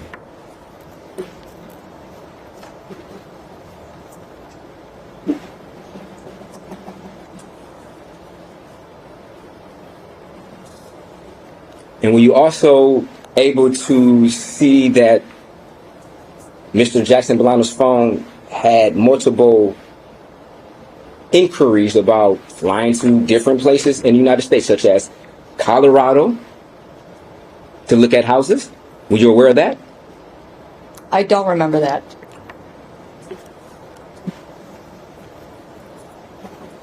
Were you also aware that in his search history there was an inquiry from the Secretary of State of how to get an enhanced license? No. You were unaware of that? Correct. I don't remember these specific Google searches or But the internet searches, I will say. But the only search you remember is same day passport. That's all you remember, huh? Correct. Okay. I review the, in preparation for court, when either side gives me information or asks questions about specific items of interest, then I will go back and tailor my review in preparation for court, tailor my review based on what is being asked of me. Okay, so if I don't know, I wouldn't specifically look. So when did you review the same day passport inquiry? When did you review that? I reviewed that up several times, up to and including on Friday. Okay. So you just narrowly tailored your search to just that particular term without any other searches that may have been around that time? In preparation for court, correct. Yes, I'm going to tailor my review to what is being presented through the exhibits. I'm not trying to memorize entire phone extractions in preparation for court. I'm tailoring it. Okay. You didn't see any inquiries, I guess, around that same day passport as to searches of how to leave the country. You didn't see that, did you? I don't remember seeing that, no. You never saw any type of search that said non-extraditable countries to visit. You didn't see that, did you? Non-extraditable countries to visit? Yes. No, I did not see that. Okay. You didn't see any searches about going to Mexico, did you? I don't think so.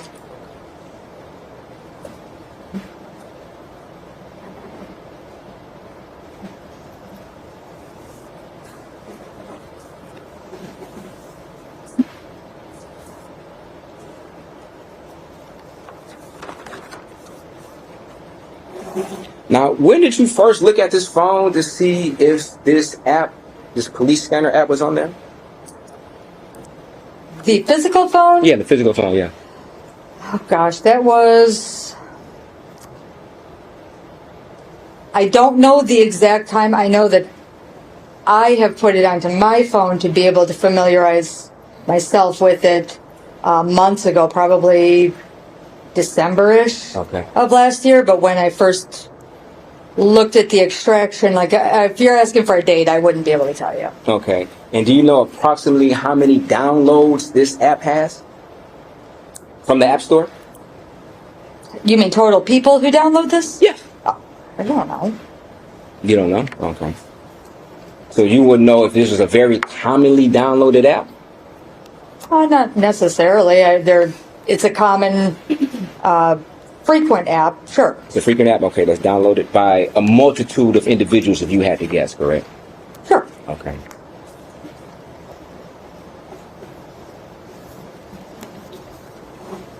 Now, is there a reason why you screenshotted this app only on Friday, opposed to when you originally did this extraction months and months ago? Yes, I wouldn't normally screenshot specific things on a device itself. I would use the extraction and review from there. And then if I want to look at something from that extraction, I'm not going to go back to the device because that device is still being secured in police custody. Okay. I'm going to go do a search on a computer or familiarize myself that way. And did you do that at that particular time, back when you originally did the extraction? Yes. Okay. And were you able to, I guess, download a screenshot of the app from the internet back when you originally did the extraction? Did I download a screen? Yes. Did you download any app information from the website when you did the extraction? I downloaded the app itself. You download the app? When did you download the app? Well, that's what I just said. I downloaded it to familiarize myself around December-ish, but an exact date I couldn't tell you at this point. Okay. I don't remember, but I did download it a couple of times on my phone. Why a couple times? Because I don't want to listen to a police scanner when I'm off duty, so I took it off of my phone. And then as questions may come up or further review is needed, I can put it back on. But I have no interest in listening to that. Okay.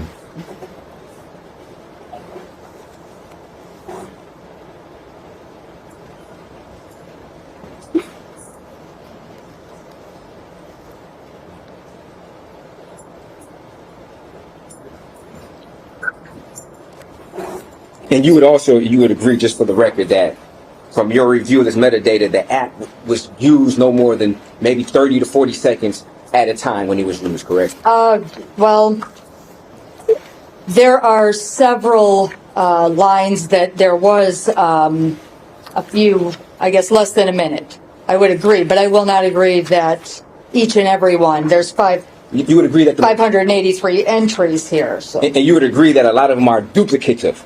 Yes. They're not just 580 individual app uses, correct? Correct. Okay. There are duplicates of them. Okay. And you would agree that the majority of these different usage, the individual uses, are very, very brief in time, correct? From your observation? Yes. Okay.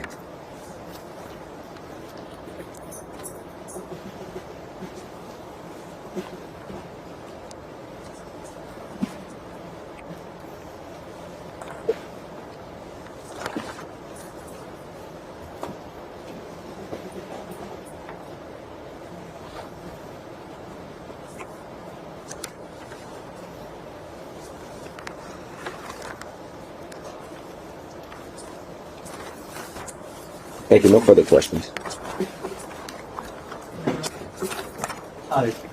Detective, there's some questions about the significance of putting a device on airplane mode. Yes. When a device is put on airplane mode, is that registered as a device event in the Celebrate report? It should be. There are times where I've seen that it has not registered, but so I guess I would say hit or miss. Okay. Does, I guess, the timing of one of these devices going into airplane mode, does that have any significance in the analysis of the case? No. Regarding Jeff Hirschman's phones, there's a question about location data on his phone. Correct. Just to be clear for the jury, are you familiar with some types of phone location data that can be obtained from a cellular phone provider directly? Correct. Yes. And do you work with that sort of data? I do not. And is that different or the same as the type of data that you can get directly from a cell phone? That is different. This is from an extraction, and you can get tower information from a provider. So the Apple iPhone versus a T-Mobile provider. Two different sources of information, two different sources of data. And when it comes to the location data on Jeffrey Herbstman's phone, are you familiar with whether there was any relevant location data from the surrounding days, or was it just this one period of time for which there wasn't location data? So similar to a few of the other phones, the locations indicated that they were enabled, but based on whether it be permissions or different sources, there were none collected within that phone. So there was no useful location information collected from several of these phones. And when it comes to the location data that is on the victim's phone, showing you what has been admitted as Exhibit 42. So this type of information, where looking at row 12, for instance, where we get a point in time and then a set of GPS coordinates, would you have wanted to know that sort of information if it was available from the defendant's phone? Yes, I want to know all of the information from all of the phones, And if available. from the extraction that you did you try to pull all the available data from his phone? Yes, I do that with any phone I handle at all. I try to pull everything that I can. And was there any sort of granularized GPS information like we see in row 12 here on Exhibit 42 when it came to the defendant's device from the relevant period of time? No. Okay. And looking at Exhibit 44, the device information report for the defendant's phone, you see where it says location services enabled. Yes. Are you able to tell just from this when location services were enabled? No, I'm not. Okay.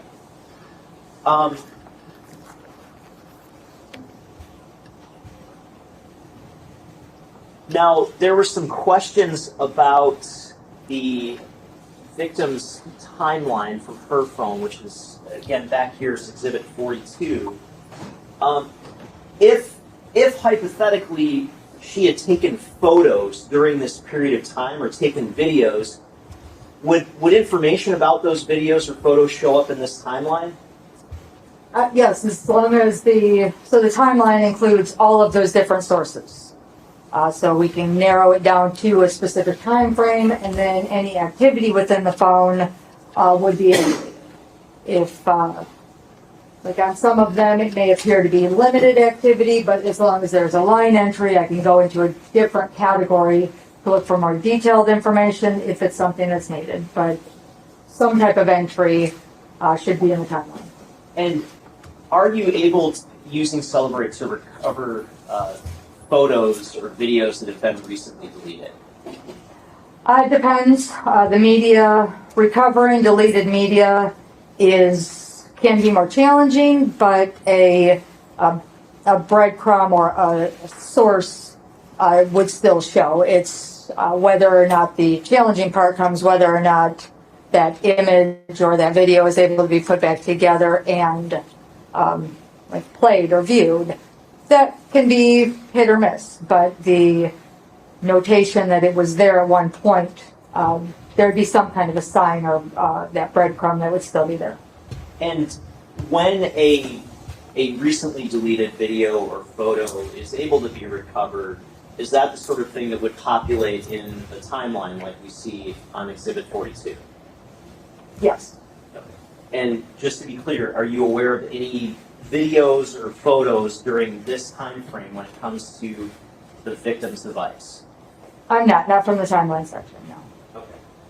Okay. And there were some questions about this police scanner app. And did you familiarize yourself at all with the the sort of weather functionality of the app. I did. And can you explain to the jury what the sort of weather feature of the app is like? Yes, so the NOAA is the National Oceanic and Atmospheric Administration. That is the source of the radio or scanner for the weather sources, and that is an automatic and continuous automatic loop that says the weather in particular geographical locations.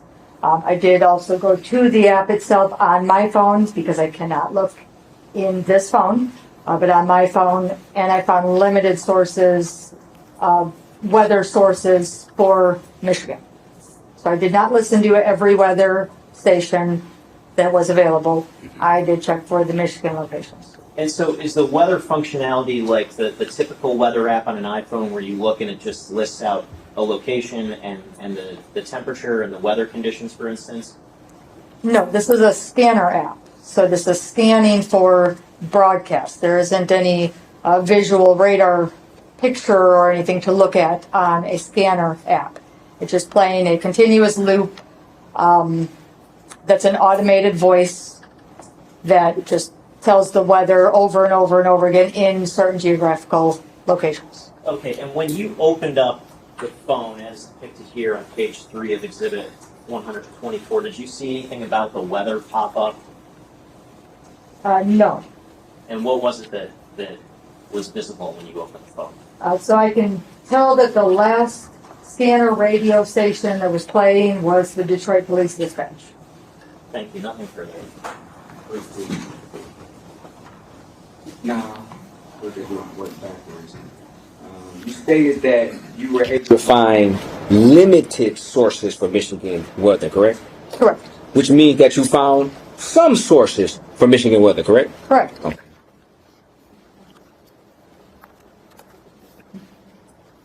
And those sources for Michigan weather spoke about Michigan weather. That's a fair statement, correct? Not in the generic sense, no. In the locations, geographical locations they were programmed for. Right, exactly. Okay.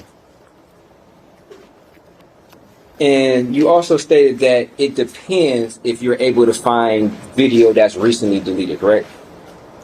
It depends on whether or not, it might be a little bit harder to find it, but you stated that it'll have some, maybe a breadcrumb or two. It would be harder to recover that, yes. Okay. Yes, media sources, yes.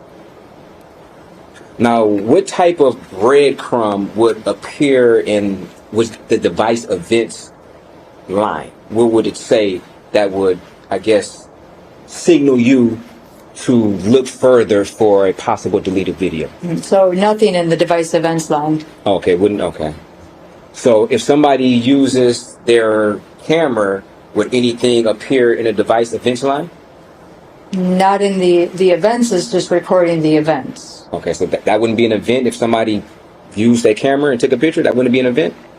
Not in the sense that you're referring to in the device events category. Okay.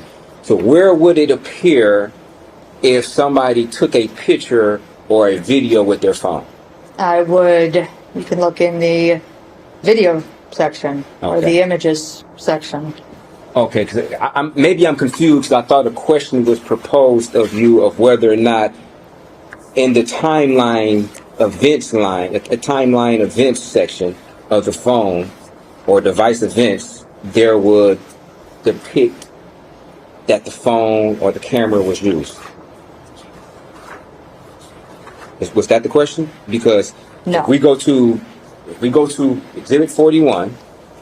Okay, I'm not sure which one. 41. And we can agree that this is device events, correct? Yes. Okay. And if we scroll to line 30,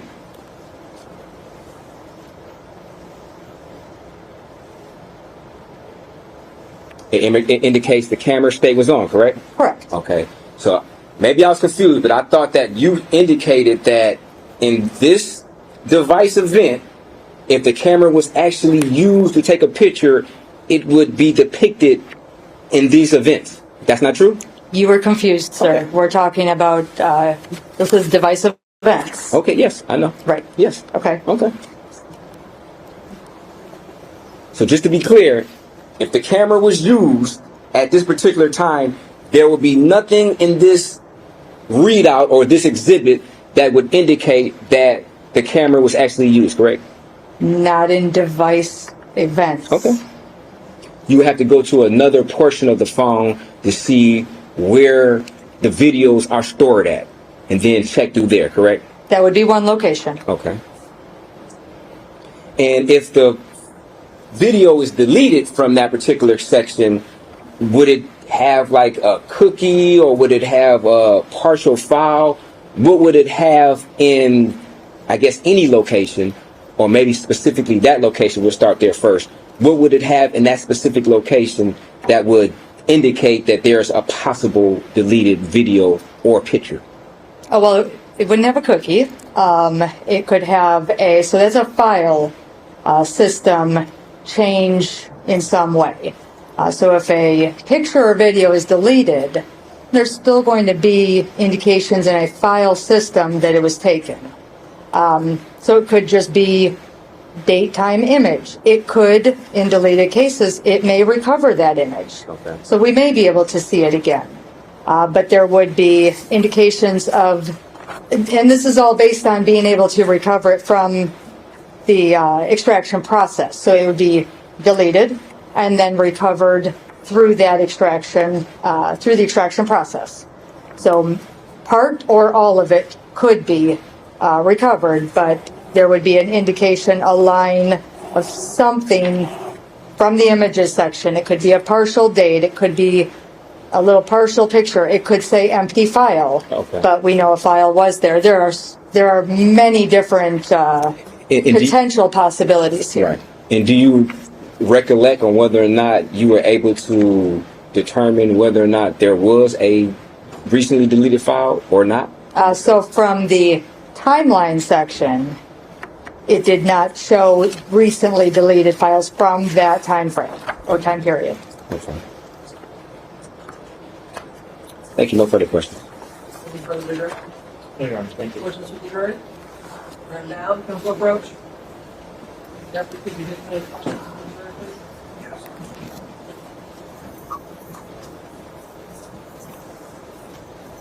There was a background clock, so you can do well. Let's do well, Deputy. They're over there, that's the bottom.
A lot of questions about the scanner app. For the scanner app that was downloaded, is it an illegal app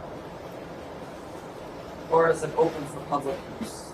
It is open for public use. And could the scanner app usage be shown as brief if it plays in the background? It could be, but there are a lot of cases where we're showing a launch and a close. And I think this is similar question. I think it's pretty much the same. Does the police scanner app work in the background and not require the app on the main screen of the phone or frequent user input? So it would, it can play in the background. So if I had it open on my phone, I can close my phone. If I don't close that app, then it is still going to be playing in the background and I can still hear the audio from the background. But when you see an end time, An end time would indicate an end time. Closing, close, correct. app was closed. Yes. Okay. And do you know of any reviews of the Scanner Radio Deluxe app from the time preceding the purchase of this app by the defendant that speak to its typical or potential use? If you know. I'm not sure. And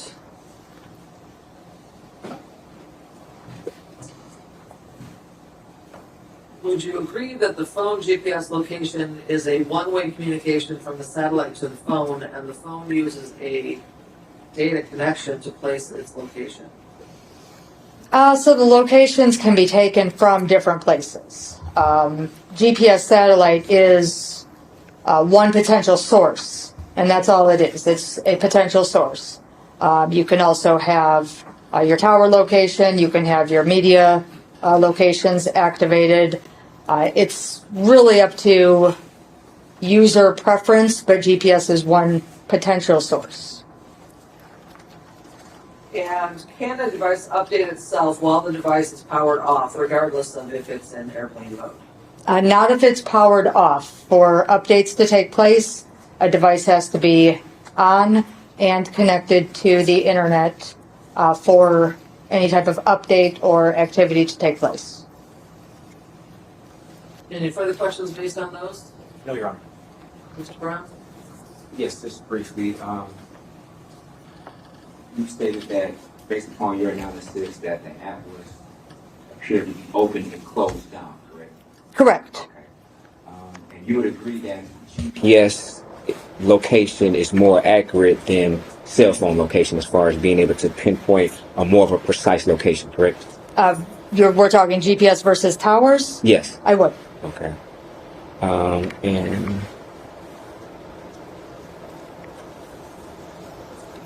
that's it. No further questions. Any further questions from the jury? Okay, thank you. You can step down. Does the jury need a break, or do we want to start the next witness before lunch? Any 10-minute break? Okay, let's take a 10-minute break. So you can get to the restrooms. Have you go in there. Calling case number 24-000-535, people versus Michael Jackson-Bolanos, appearances. Good morning, Your Honor. Ryan Elsey for the people. Dominic DeGrazia on behalf of the people. And Brian Brown on behalf of Mr. Jackson-Bolanos. Partner Christian Murphy, co-counsel on Mr. Jackson-Bolanos with your sign break. And I know for the record, Mr. Jackson-Bolanos is present, our all counsel are present, and our 14 jurors are in charge of the courtroom. We're ready to proceed with the next case. Thank you, Your Honor. At this time, the people call Jordan Graves.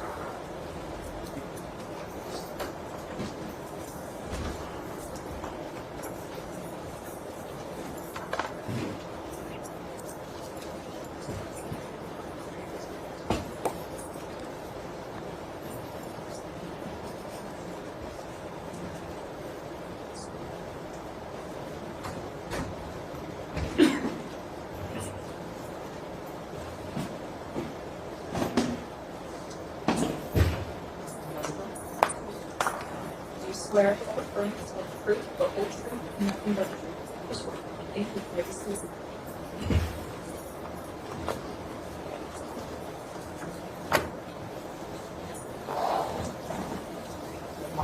hold mic close to you and state your name and spell. Everybody hear me? My name is Jordan Graves, Jordangrav, is in Victor, E.S. Thank you. Sir, could you tell the jury what you do for a living? I am a senior digital forensic examiner at the FBI. And what do you do as a senior digital forensic examiner? It's my job to acquire data from evidence items, evidence material, to analyze that data, make it reviewable, searchable, categorized, and allow investigators or other interested parties to review that data. From there, I would produce reports of data of interest and then potentially give presentations on those findings like I'm doing today. And how long have you been doing that sort of work for the FBI? I've been involved in the forensic examiner program in general since 2013. And what sort of training and education do you have to do this type of work you do? So prior to my involvement in this program, I earned a master's degree in media forensics from the University of Colorado at Denver. Upon entering the program, anybody that enters in as a trainee, so an examiner that needs to go through some training. That training includes over 400 hours of classroom training, as well as additional certifications and tests that need to be passed and gained in order to proceed, as well as some practical exercises as well. So many, many hundreds of hours of training, hands-on and in the classroom. And when it comes to the field of performing extractions of cellular devices, have you testified as an expert in that field before? Yes, I have. And approximately how many times have you testified as an expert? Specific to that field, multiple times for the Circuit Court of Cook County. That's where Chicago is, in Illinois. I've testified as an expert additionally at the Northern District of Illinois, that's federal court, again, Chicagoland area. And then I've also testified as an expert in a military court proceeding at the U.S. Marine Air Station Cherry Point. So basically a court-martial. I've testified as a forensic expert as well. Your Honor, with that, I would offer that you just be qualified as an expert in the field of forensic cell phone extraction and analysis. No, sir. Okay, then this witness's testimony will be accepted as an expert in the field of forensic cellular device extraction analysis. You may proceed. Thank you, Your Honor. Sir, I want to direct your attention to what has already been admitted as Exhibit 41, the Celebrate timeline for a specified period of time from the victim's phone in this case. Are you familiar with that report? I am. And just looking at, for instance, showing you rows 88 and 89 of the data in that report, are we looking at GPS locations from 4:23 a.m. and 4:29 a.m. on October 21st, 2023? Yes. And is it fair to say that the two GPS locations are not entirely the same for those two periods of time? That's correct. The values are different. And would it also be fair to say there's other varying GPS values contained in this document? Is that correct? Yes.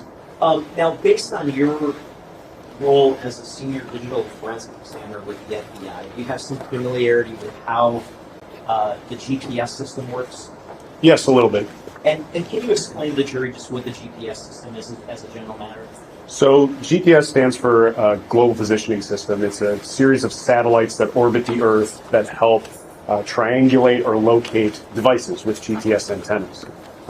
Basically, you have an antenna on a given device, whether that's a phone or a designated dedicated GPS unit. I don't know if anybody ever had those handheld units that we used to have and put in our cars or vehicles. As well as the GPS transponding devices that are included in a lot of newer cars these days. A lot of people can use turn-by-turn directions right in their car. So those devices have antennas that communicate back and forth with these orbiting satellites to try and provide locations for where you are and assist you in navigating wherever you're trying to navigate to. And did you have an opportunity to plot out some of the GPS coordinates reflected in this Exhibit 42? I did, yes, a sampling of them. And what did you find when you plotted out that sampling of coordinates?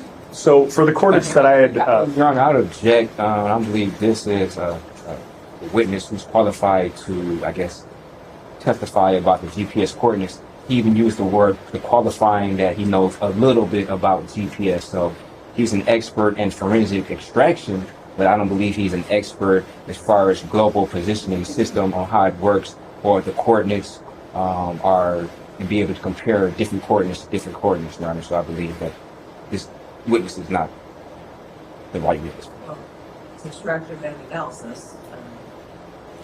He testified that he knows little about GPS, a little.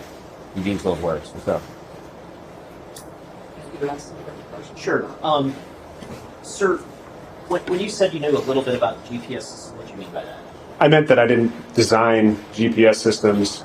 It's not my primary job to track devices with GPS systems.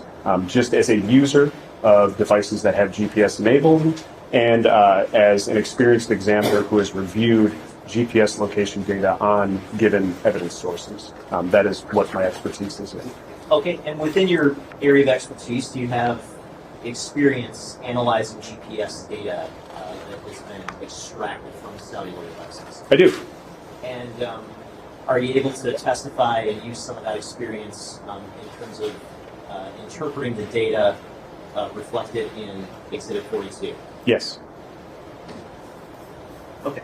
So did you plot out, you said you plotted out a sampling of some of the GPS coordinates in this particular document? I did. And what did you find when you plotted out those coordinates? Those plot points, when applied to a map, fall within a general area. But to be more specific, more precise, the two furthest plot points that I had placed and mapped and measured varied by about 19 meters, which is somewhere between 5 and 6 feet.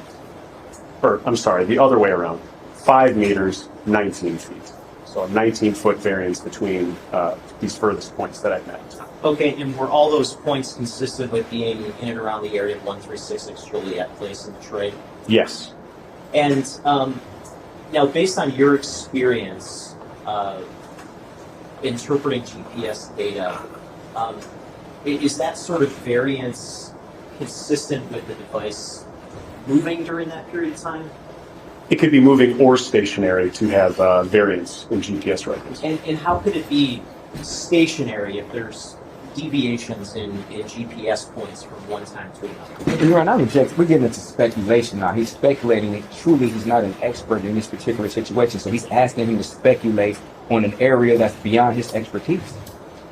Well, Judge Heath's qualified to testify in this, and the defense opened the door to this by speculating that the device was moving at the time. Well, not with this witness. This is the improper witness. If he wanted to cross-examine the witness that I crossed on, if he wanted to direct that particular Right. witness, but this is a whole different and witness. That's why we asked Senior Digital Forensic Examiner Graves to look at this data, because he has more experience with the GPS system and testifying about this than Detective Carlos. And I don't believe he's ever said he's been qualified as an expert in global positioning systems and testifying in that. He's testified that he was been certified as an expert in extraction, but not as far as analyzing global positioning.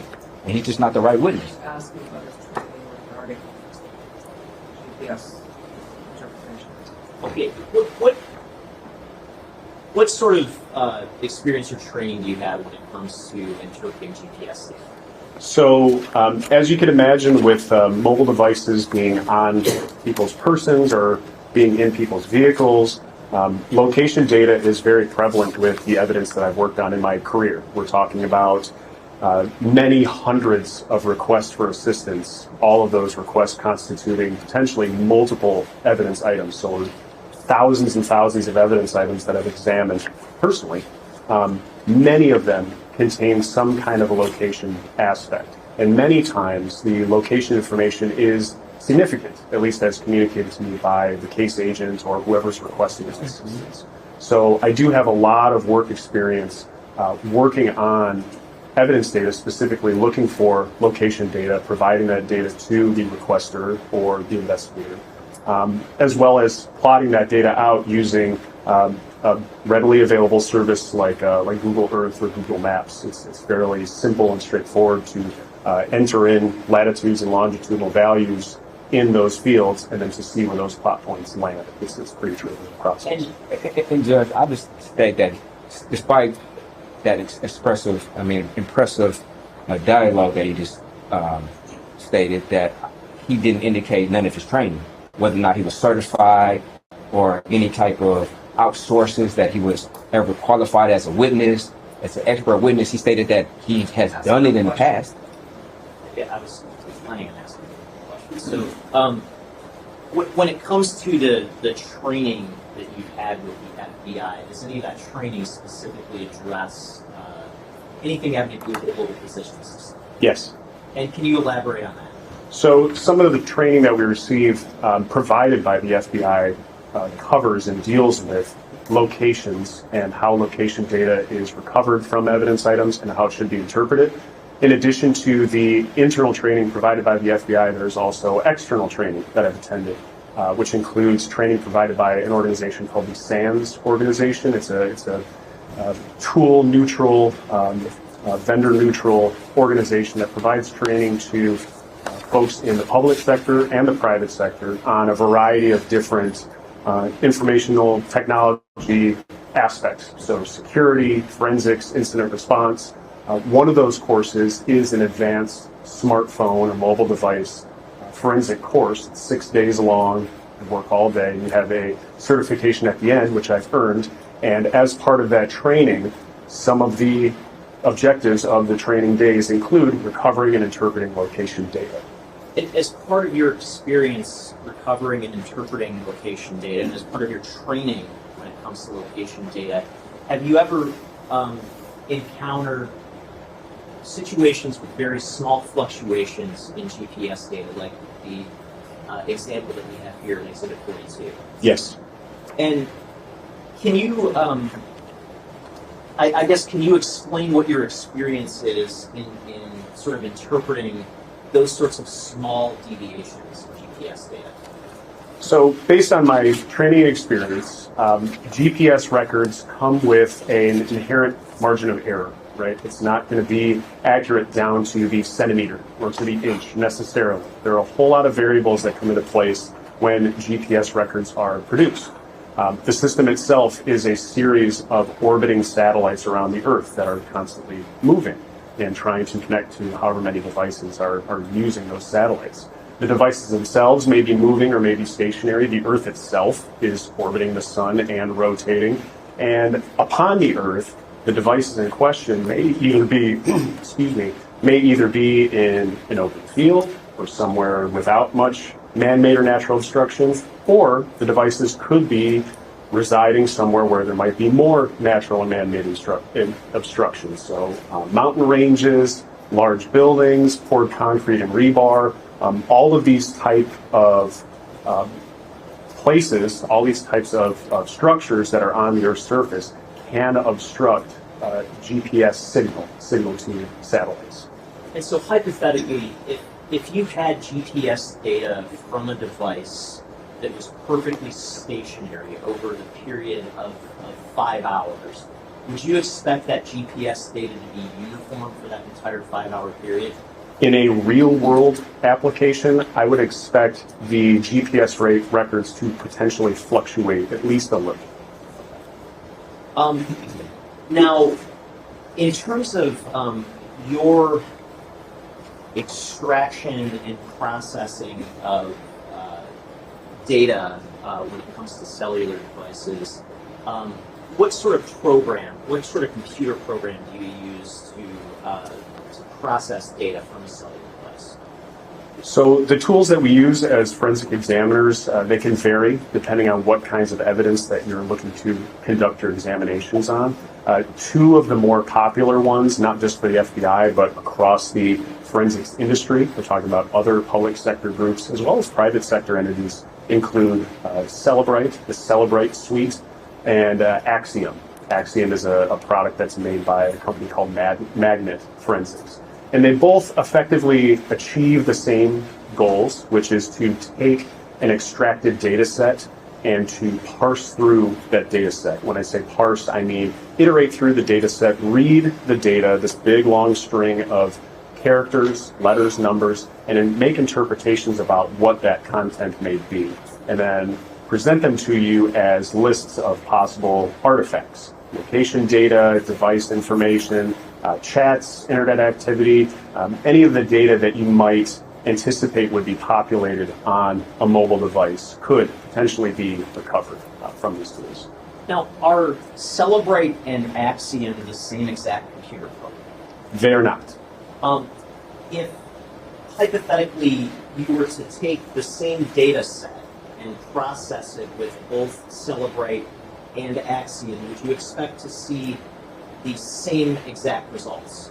I would expect the results to be largely consistent with each other, with the possibility of some minor changes between each two resulting data sets, because you have to remember these tools are developed by separate companies, written by separate engineers using separate coding language, and they're private companies. They're trying to make money, so the interest in them is maintaining their intellectual property, maintaining that code. I don't even get to see that code. So they won't know what each other are writing, therefore you would anticipate that the results would be at least slightly different. That's why it's important for us as forensic examiners to be generally tool agnostic, meaning using a tool, using multiple tools, verifying results, and being as sure as you can of what it is that you're seeing. And in connection with the investigation of the death of Samantha Woll, did you obtain raw data from an iPhone associated with the defendant in this case? I did. And did that data come from the Detroit Police Department? It did, yes. And when you obtained that data, that raw data, what did you do with that data? That data, as I understood it, had already been processed using the Celebrate forensic suite. So I used Axiom as requested because at the time, it's my understanding, Axiom wasn't available for that DPD personnel to use. Okay.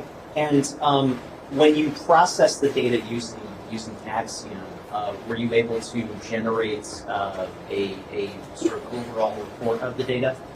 Yes, sort of an encapsulation of all the different kinds of artifacts that Axiom had recovered from the given data set. That set of results was generated, yes. Okay, and did I ask you to come prepared to authenticate a subset of sort of extraction reports from the overall data set?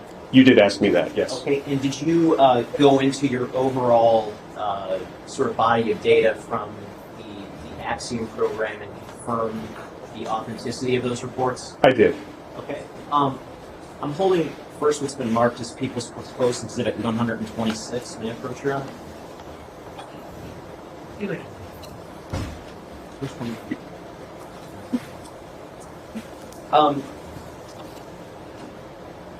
Is Proposed Exhibit 126 a report that includes some information about certain app installation data?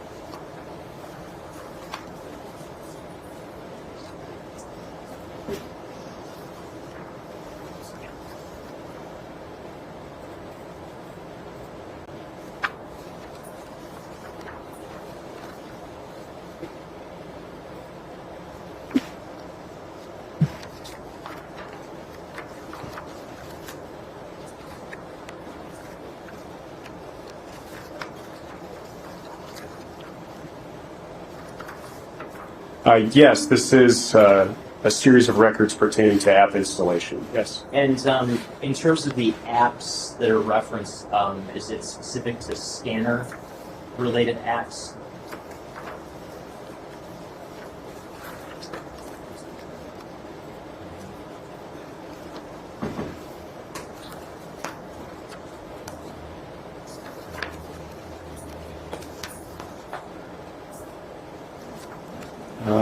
Yes, they all based on package name, they all have a scanner or police scanner, that sort of language in the name of the app package, yes. And again, if you were to go back into your sort of overall report from Axiom and pull that same document, did you do that today? Yes. Your Honor, I move to amend proposed to the 26. Is that the one we mentioned earlier, or is it about this one?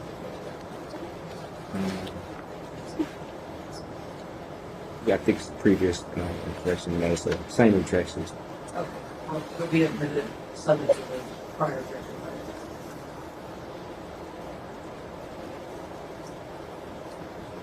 And I just have a couple of questions about this exhibit. Just on the cover sheet, what is, where it says case number, what sort of information does that reflect? So the whole series of numbers following that case number entry, the first portion, DE, stands for Detroit. That's the identifier that the FBI uses to indicate what field office this particular case is being worked out of, so Detroit. The following 7 numbers are a unique number assigned to a given case. So using that DE and then those 7 numbers, that would tell you which case it is that all this information pertains to. In this case, it was an assist to local law enforcement. The next 6 numbers, that 288734, that is the request number. So that number is generated when a request is made specifically to me or individuals that are on my team in Detroit to assist in a case. So using that first portion, that DE 383, et cetera, and then that request number, examiners that work in the FBI that have access to request records would be able to see this is a request for assistance on this given case, and you'd be able to see the details for that given request. The last portion, that 248-906-5529, is the phone number associated with the device that is being extracted and examined within this report. I want to ask you about record number 7 in the report on page 5.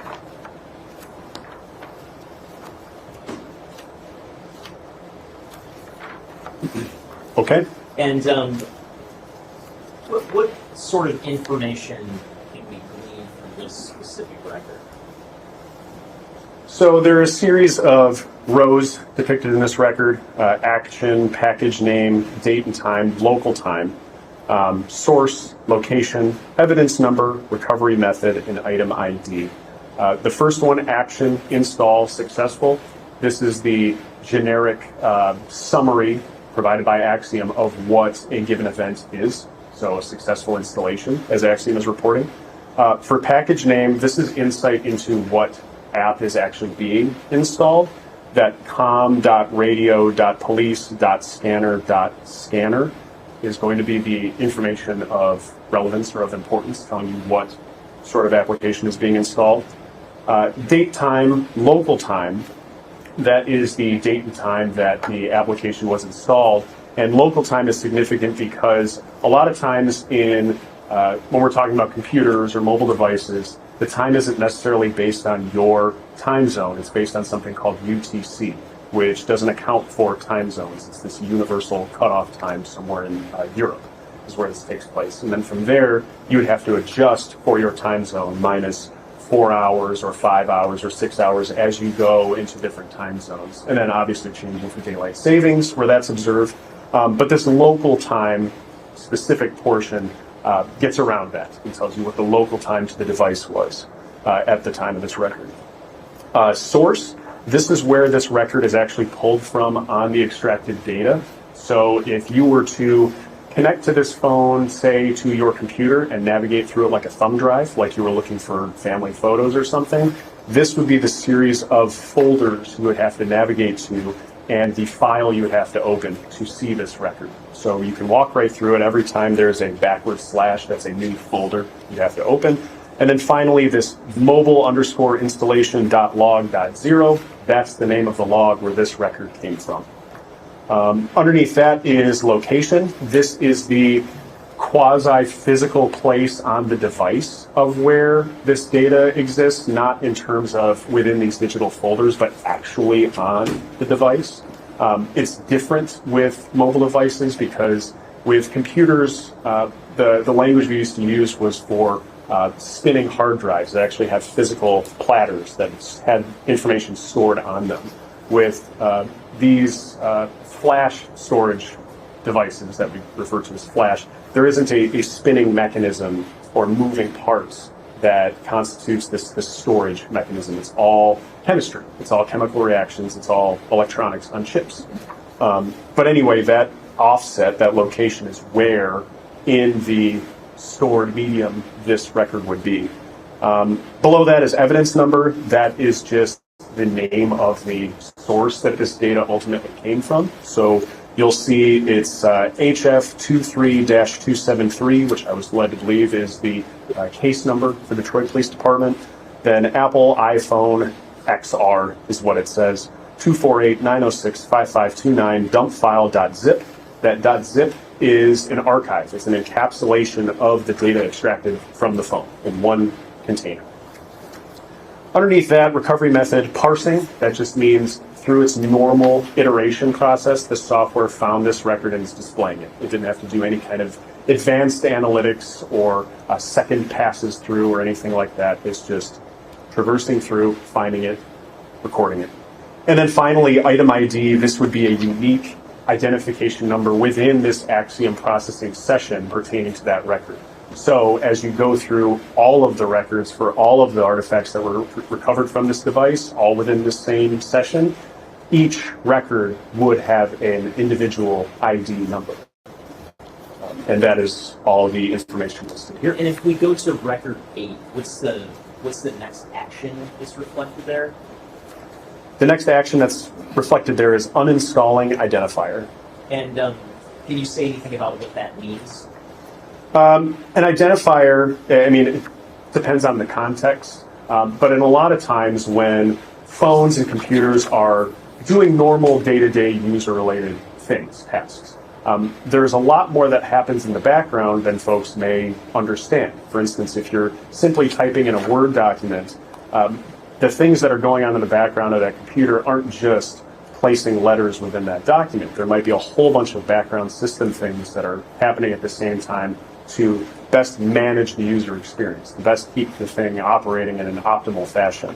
And so this uninstalling identifier record, following shortly behind the install successful record within 2 minutes and pertaining to the same package, that COM radio police scanner, just a sort of system maintenance, maintaining this application. And if we go down to record 19, can you just, I guess, briefly summarize the action, the package name, and the date and time associated with this record? So for record 9, the action made container live. Sorry, record 19. Oh, I'm sorry. Yeah, down on Sorry about that. Page 7. Mm-hmm. So record 19, the action install successful. So same action that we had from the previous covered record. The package name for this one is a placeholder COM sepia software police scanner. So that would be the name of the application that was being installed. Date and time, local time, 2023 11/3, which is November 3rd, 22:30:34. That'll be 10:30 that night. Source, that's the location of where this record was recovered from the data set. Location, the physical location on the media item. Evidence number, this is that same container that contained all that extracted data from the phone. And then item ID, you'll see, is a different record identifying number than the previous one discussed. Okay, and then if we go down to record 20,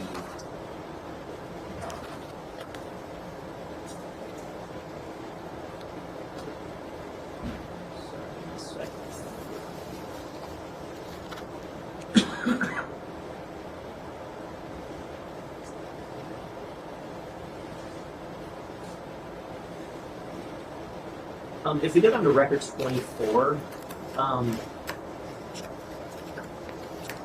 are we dealing with a same package name or a different package name at this point? So the package name listed for record 24, right? Correct. That's Net Gordon Edwards Scanner Radio Deluxe. That's not a package name that's been discussed previously by me. Yeah. Okay, and so how many package names are relating to scanners that we discussed so far? So this would be the third one by my count. Okay, and what's the date and time associated with this particular action in record 24? Record 24, the local date and time for this made container live entry is 2023, November 3rd, 23:57:56. So that would be 11:57 p.m. All right, and did I also ask you to authenticate a document pertaining to some internet search history? You did. And I'm holding. Council, I think we're at a good point to break for lunch and come back. I'm sorry, but it's already 10 after 12. This will just take a few minutes and then I'll be done. Oh, okay. I'm holding what's been marked as proposed exhibit 52. May I approach? You may. Is proposed exhibit 52 a report that reflects an artifact of a particular web search that you located in the data from the defendant's phone?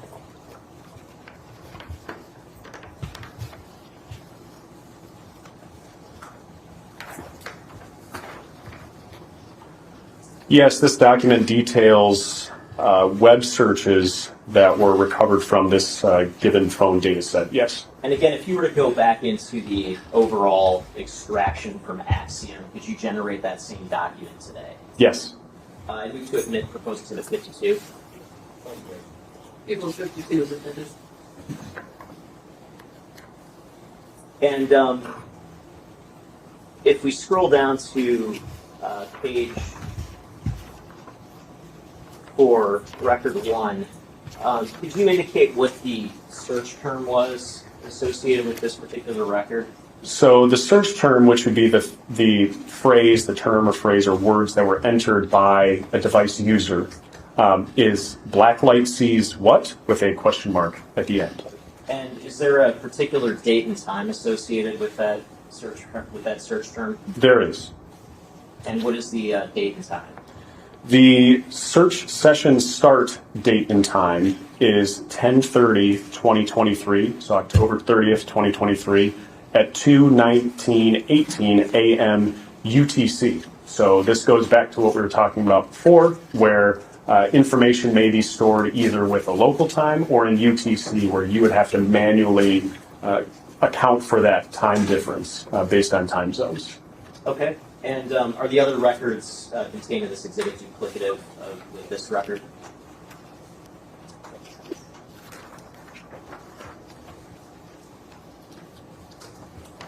The search terms for the remaining records are the same, yes. Okay, thank you. Nothing further. Just to clarify, the UTC time adjustment will be what for the record of the data? So depending on the time of year, depending if daylight savings is in place, it would be -4 or -5. I think it's -4 for this time of year, but I'm not exactly certain when the daylight savings comes into or out of effect.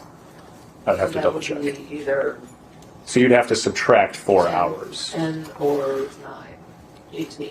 Right, of the previous day, yes. I just wanted to clarify because no one ever said what the time is. Is your cross going to be lengthy? Do you want to wait till after lunch? Okay. Sorry, we'll get to lunch. Understood. We're going to break for lunch. It's almost 12:15 right now. For Michael Jackson-Bolanos appearances. Good afternoon, Your Honor. Ryan Elsey for the people. Dominic DeGrazia on behalf of the people. And Brian Brown on behalf of Mr. Jackson-Bolanos. Good afternoon, Judge Quinn, Fairness Co-Counsel on behalf of Mr. Jackson-Bolanos with Pearson Immediate Right. And over the record, Jackson-Bolanos presidents are on council president of Fortune 30 terms of courtroom where ready to continue. The FBI expert will join the statement.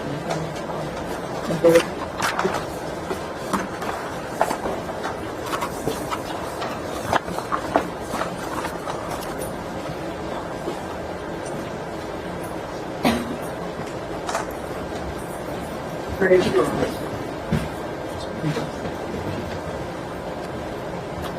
Waiting for people to finish their direct examinations. Correct. And we're ready.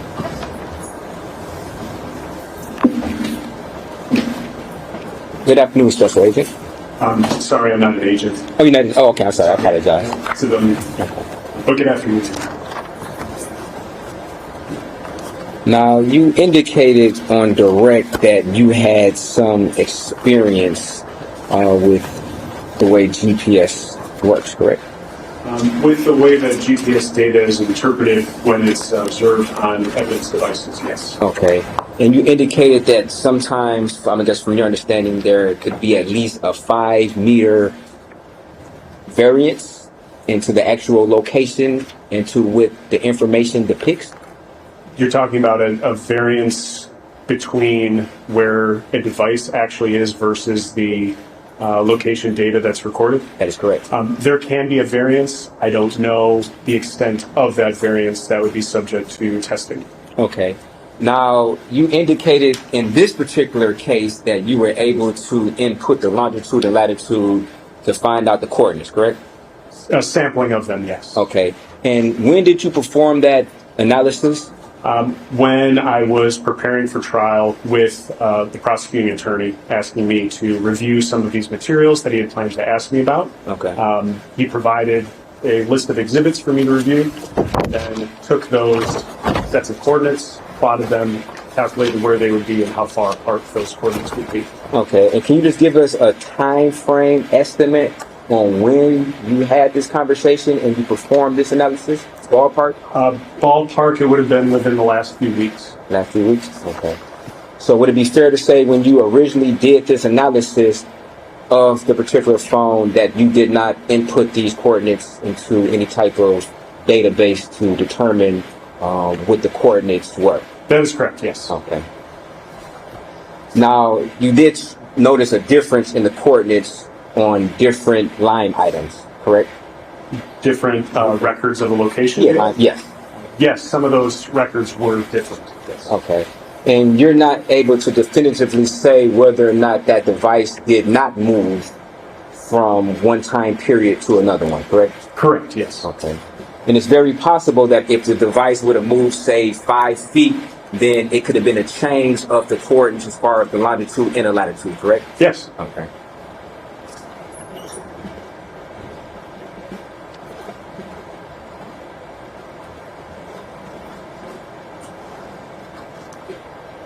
And you also, I believe you indicated there's a margin of error as far as in the GPS coordinates? Yes, with most scientific measurements, there is a margin of error that comes with those measurements. Okay. Yes. Were you able to ascertain whether or not in these coordinates there in fact was a margin of error? No. Okay. So it would be fair to say that you never went to the actual location area of this apartment complex or condominium to perform your own independent analysis, inputting the exact coordinates that were depicted in the exhibit which the prosecutor asked you to review? Myself to the physical scene? Yes. No, I never went. Okay.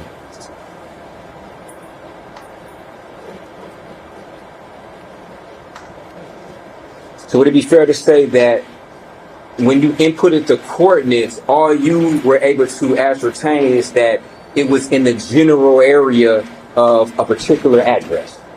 I was able to ascertain that the specific latitude and longitudinal records recovered from the phone corresponded to specific locations geographically, but not confirming whether or not the device was stationary or in motion. Okay. And you weren't able to, I guess, determine where exactly, as far as inside of the apartment complex, those longitude latitudes would have corresponded to, correct? That's correct. I did not do that. Okay.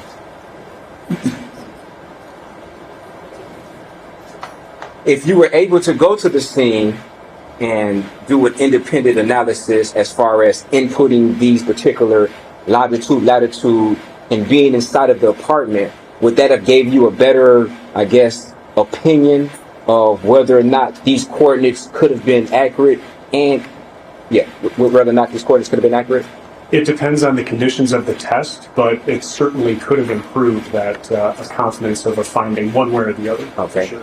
And also, if you'd have done this analysis, would you have been able to have more of an opinion on precisely where this device would have been in relation to the coordinates, as far as would have been closer to the door, the back door, would have been closer to the front door, etc.?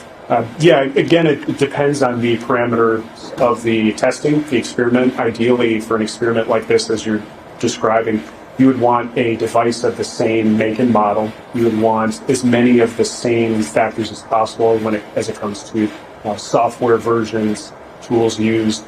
Even time of day and time of year could be a factor, depending on climate, depending on rotation of the Earth, positioning of satellites. But if you were able to control for as many variables as possible, then yes, you could find potentially more accurate information. Sure. Oh, okay. Were you ever asked to perform any type of independent analysis at the particular scene with a similar device or a device of any sort? No, I was not. Okay.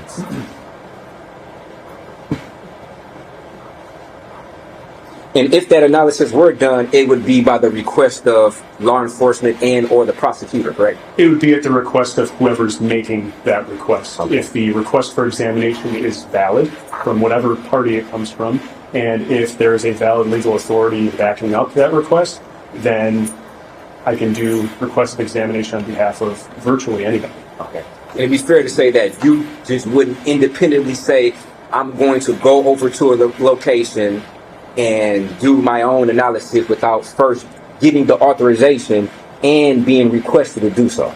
Self-deployment like that would be very inappropriate. Yeah, I wouldn't do that. Okay.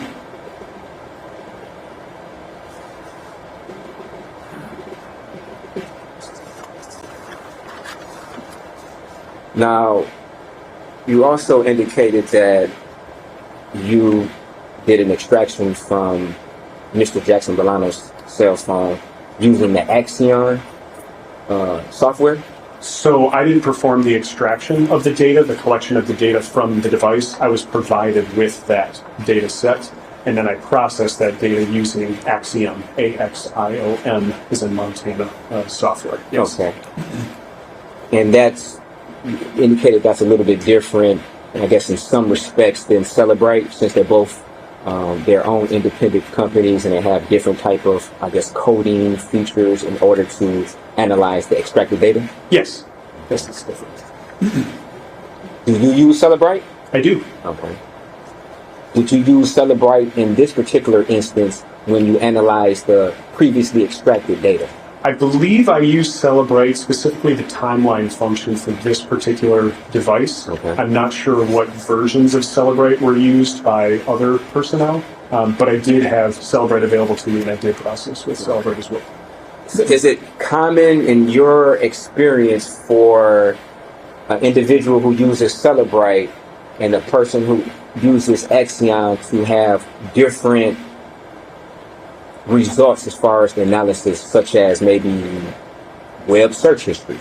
It depends. It depends entirely on the device, depends on the applications that were being used, depends on the artifacts recovered from that application, because again, as an examiner, I can use the tools, but I can't exactly check under the hood to see how these tools work and how they run. So the way that they interpret data can be different from each other. Sometimes they're exactly the same, they correspond exactly. Other times there are slight differences. But being able to use more than one tool, being tool agnostic, as I discussed before, and making those comparisons, verifying those results is a pretty essential part of my job. Yeah.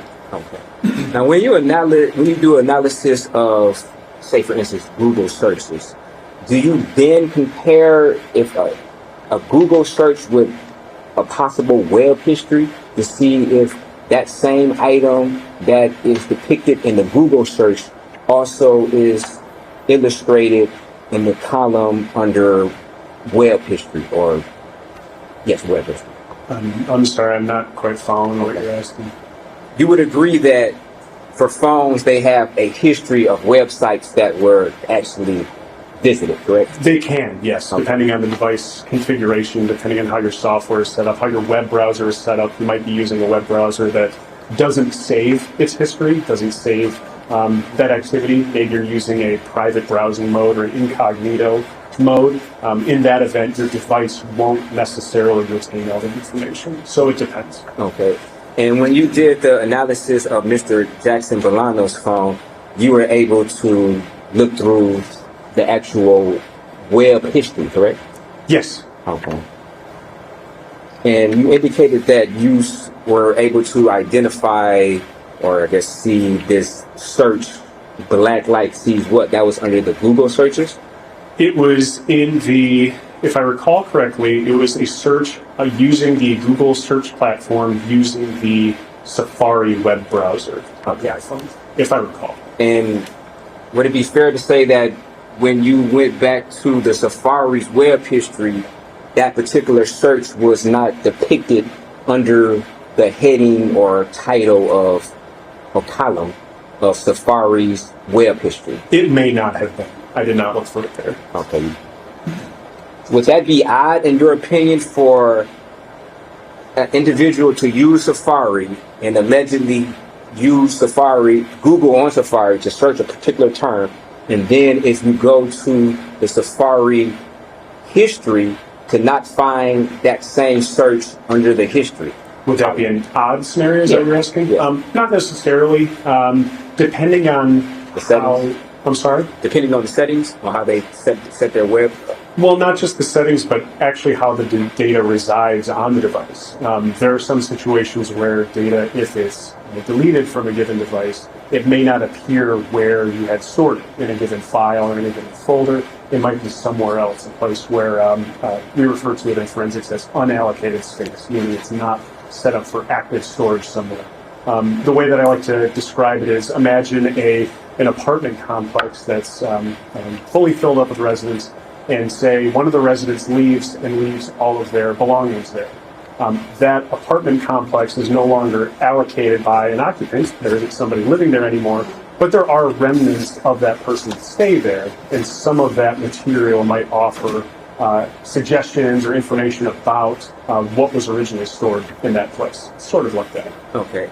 And would it be fair to say that you didn't find any evidence that would suggest that this particular search was deleted from the phone or from the web browser? I would have to look again to confirm that information. Okay. But surely one of your tasks was to prepare or analyze this report with this particular search on there, correct? So my given tasks were to take this data, this extracted data from this device, and let Axiom process it and set it up for categorization, searching, recovering possible artifacts, and then to furnish that data to investigators, interested parties, for them to conduct their own analyses, and then to provide greater context if people had questions about the artifacts they were looking at. That was my task. Okay. And one of your tasks in this particular case was a question was asked about a very particular Google search, correct?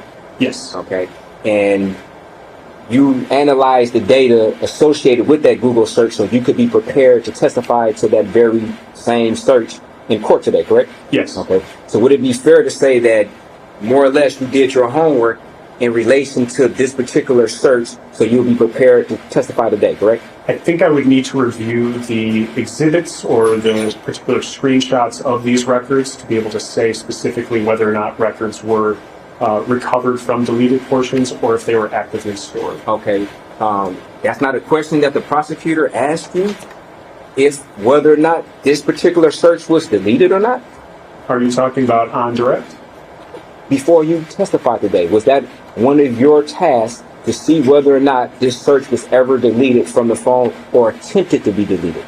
It was a discussion that we had about how devices can manage data, about how data can be deleted and what that might look like, and how softwares may recover deleted data. But I don't think we necessarily got in depth about deleted and recovered information specifically to specific terms or records. Okay. Would it be fair to say that had you came across any information or evidence that would have suggested that this particular search was indeed attempted to be deleted, you would have noted that and notified the prosecutor or any other law enforcement? It's certainly possible. Just because data is deleted doesn't necessarily, from my perspective, doesn't necessarily make it any more or less noteworthy than other data sets, unless we have reason to believe that something was intentionally deleted, or if an investigator or a requester said, hey, look for this specific artifact or entry, we think it was deleted. That would obviously raise my attention to the fact that something might be deleted. But devices retain and delete information all the time, constantly, just a matter of how they operate. If you think about the way that CCTVs and DVRs work that are recording video, that oldest video that can no longer be retained because it can't fit is constantly being overwritten every second, every minute, every hour. It's just how the devices work. So something simply being deleted doesn't necessarily make it important or not. Okay, fair enough. And you said just the fact that it's deleted, it wouldn't, I guess, raise your suspicion unless you had reason to believe that it was purposefully deleted, correct? Not even necessarily if it was purposefully deleted. Okay. If it was data of interest that was deleted, that might be of interest to me. Okay. If I was made aware of that. But even if something was deleted intentionally, that doesn't necessarily mean it's that valuable to me. My job as a dispassionate scientist in this whole process isn't to lead investigations one direction or another. I don't get paid for convictions or acquittals. I don't have any sides in this aside from bringing data out from the evidence and making it available for others to do their review. Thank you. So I just want to be clear because I thought you might have said if it's a particular subject area of importance that you're investigating or you're analyzing, it wouldn't raise your suspicion unless you had reason to believe that that particular area was purposefully deleted, right? You did not say that? I'm sorry, I'm not understanding. Okay.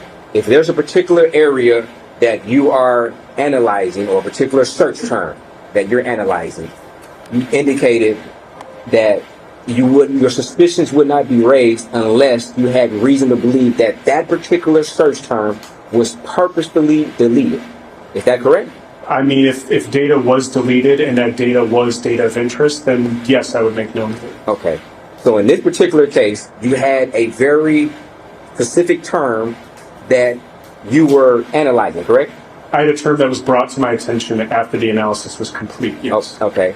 And after the analysis was completed, when that particular term was brought to you, you didn't come across any evidence that would lead you to believe that there was a purposefully deletion or attempted deletion of this particular area or term, correct? It's hard when looking through a device data set to determine whether something was deleted because purposeful isn't even the most accurate term. Devices will delete information on purpose, in quotes, all the time because that's how, again, devices work. If we're talking about users directing a deletion command, it sometimes can be difficult to differentiate between a user telling a device to delete something or a device deleting something as part of just the maintenance of it itself. Okay. But again, reviewing the records that were presented, I could very easily check to see if there were any flags or notices saying this was deleted and recovered. Okay. And in this particular case, you didn't see any flags that would indicate that this particular search term was deleted and recovered, correct? I would have to refresh my recollection with the results that were provided. Okay.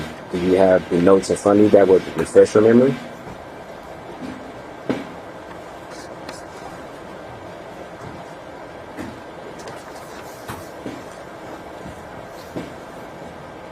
Okay.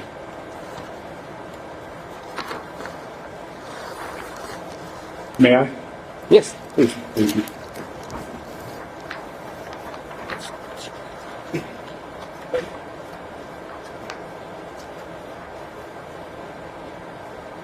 Okay.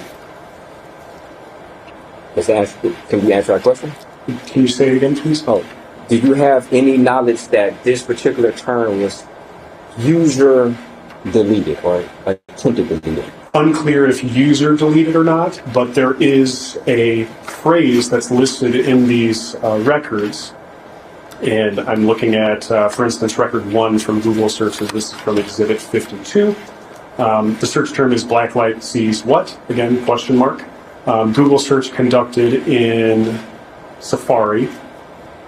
And for the artifact category, the material that's listed in this artifact category is WebKit browser web history carved. The word carved is in parentheses. Carved is a technical term that basically means a piece of data or piece of information was deleted either by a user or by the system, and that the tool that I'm using has recovered that information and presented it to me as a possible artifact. Carving, if you think about it, the way that the word carving is used with artists that carve things out of wood or stone or something, the concept is to pull something that's already within that material out. It already exists there, but to make it visible. That's the reason why the term carve is used in forensics, because the information is there, the tool is just making it visible to you as the tool user.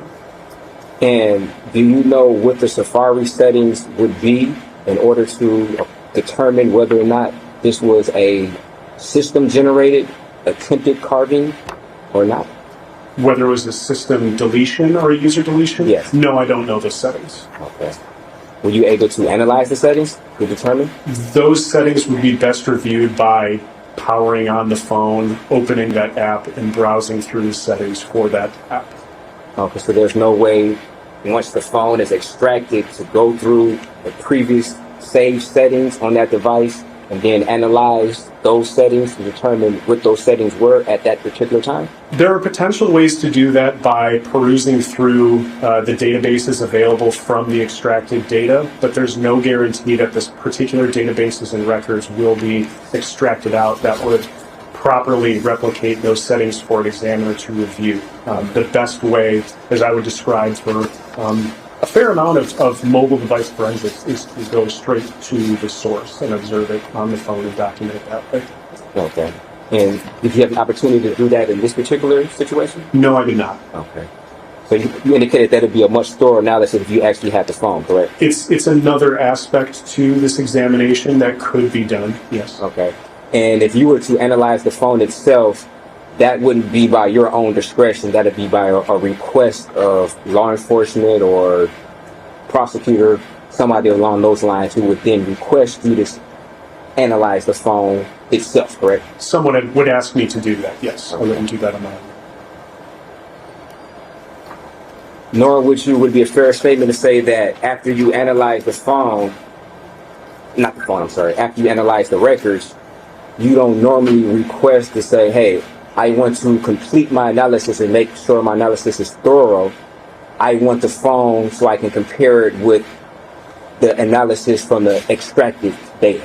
So it's a pretty common misconception for folks that maybe don't do forensics, because we're all kind of desensitized to it the way it's depicted in the media, TV and movies. There is no complete examination. There is no complete analysis. There's always an extra layer, an extra level that a person could potentially do. If I were to use tools, the argument could be, well, why didn't you just manually review this information? And if I were to manually review the files stored on the phone, it would be, well, why don't you just manually review the actual bits and bytes, the actual ones and zeros stored on this phone? The closest thing a person could get to a complete analysis or a complete examination of a device would probably take the rest of their lifetime for one given device. So, I'm sorry? So would it be fair to say that if an individual wanted to do an extra layer of analysis, one could compare the extracted device information with the actual phone extraction, the physical phone, and compare those two? It may not be total, but it'll be an extra level that one previously didn't have, correct? I see what you're asking.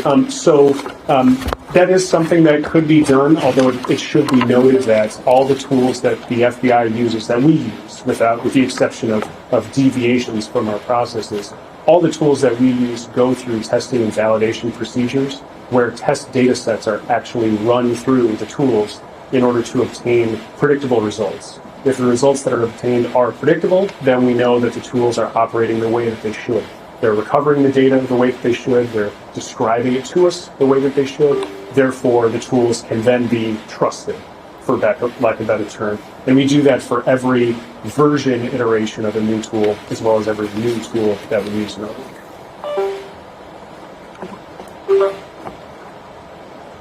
As part of your analysis of the extracted information on Mr. Jackson-Bolanos' phone, were you able to view other search histories that were done on his phone? I believe there were other search terms that were recorded on the device and recovered by the tool, yes. Okay. Would it be fair to say that there were multiple searches of that particular device for haunted houses? I would have to go through to remember it. Okay. And you use the Axiom program, correct? Axiom, yes. Okay. And you're familiar with this program? Yes. Okay. Yes, I've used it. If I had hypothetically a Axiom program with the dump of the phone, would you be able to look at that particular, screen to identify whether or not this is the same data that you use and the same software that you use in order to perform your analysis on the phone? Are you talking about the evidence data or the tool data? The software that analyzes the data, or Yes. the same phone data? It's the software. The software, Oh. if the phone was uploaded into Axiom program, would you be able to identify first the Axiom program and also whether or not this is the same data that you use in order to perform your analysis? Okay, so if somebody else was using Axiom, would I be able to say this is the same software and the same version as the one that I use? Yes. Yes, I would. Okay. I'm sorry, I need to boot this up again. It got unplugged, so I have to boot this Axiom up again.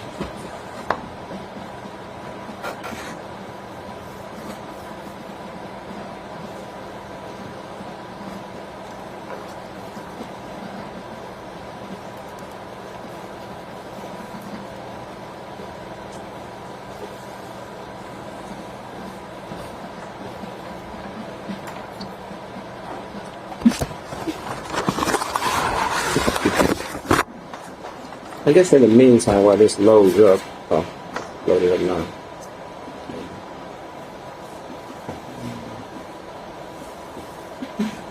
I could borrow.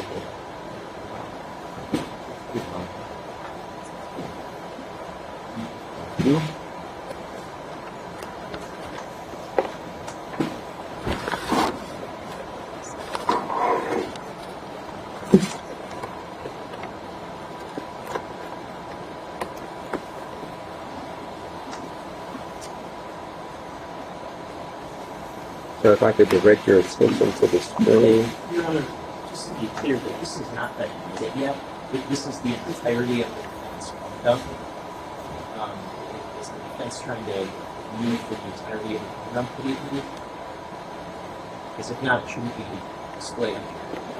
Well, not the entirety of it. I was going to ask a few questions and then we can print out. Well, it shouldn't be Okay, I'm sorry. up on the screen. Well, if the witness could, I guess, come over here and look at my screen. Okay. I can't plug in. This is a hard drive that needs to be plugged in into the outlet. So if I unplug it, it's not going to. Well,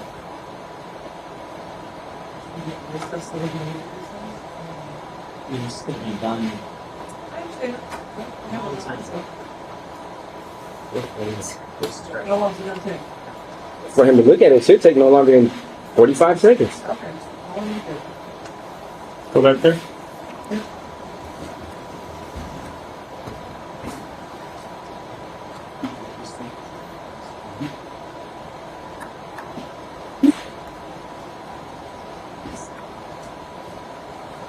May I refer to my examination notes? Thank you. Thank you. Thank you.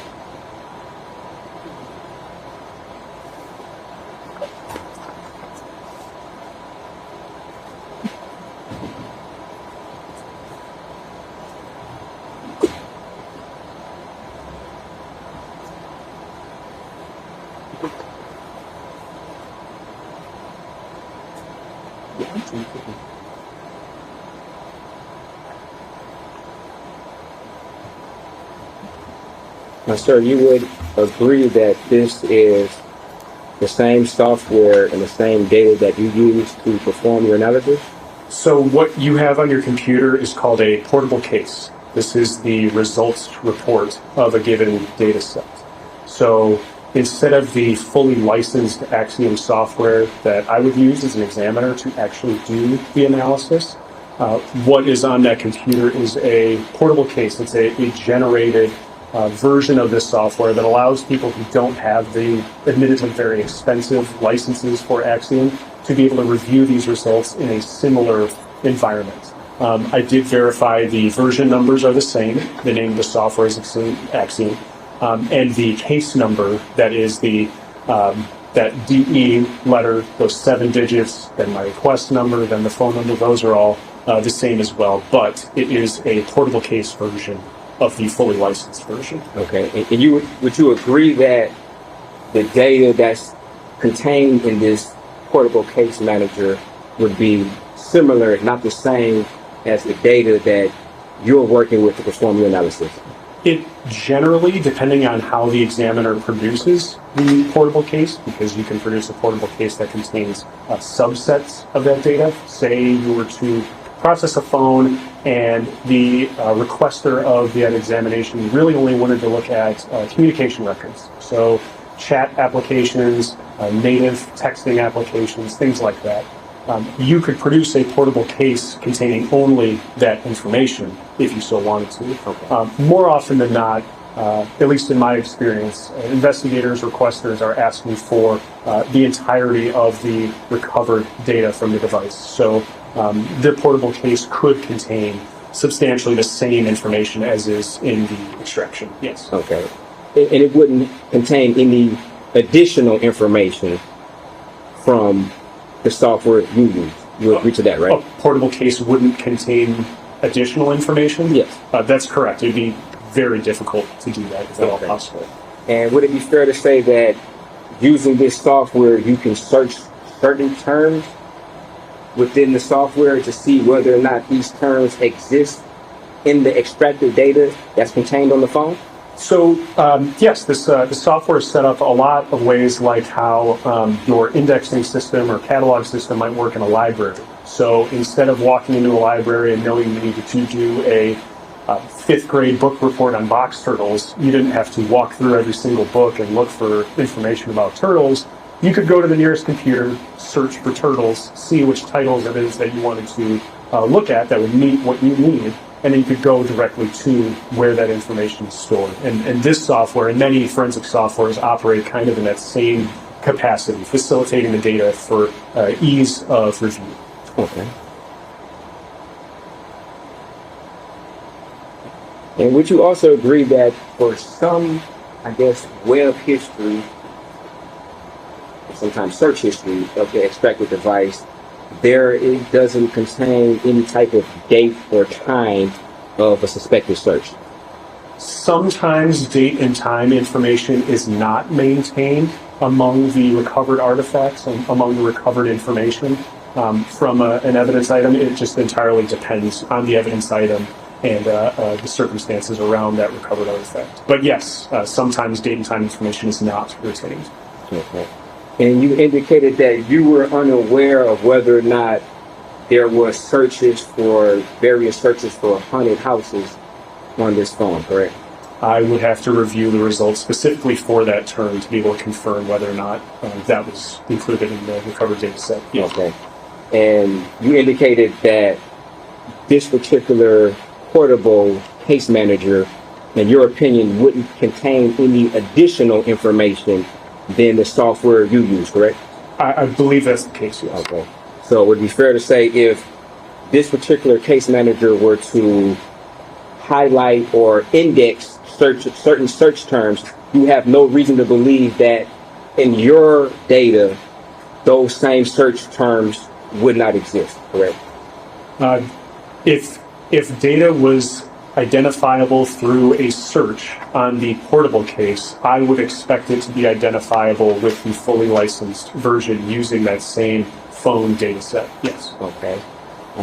If we could, I guess this is Defense Proposed Exhibit number 3 search terms that were extracted from the Axiom portable case.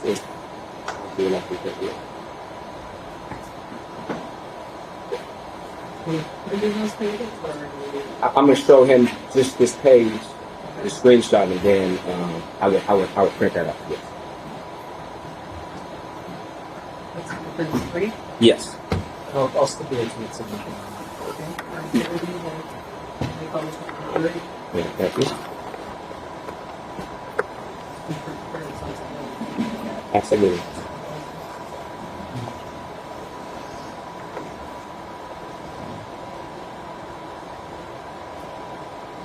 Now, you would agree that there are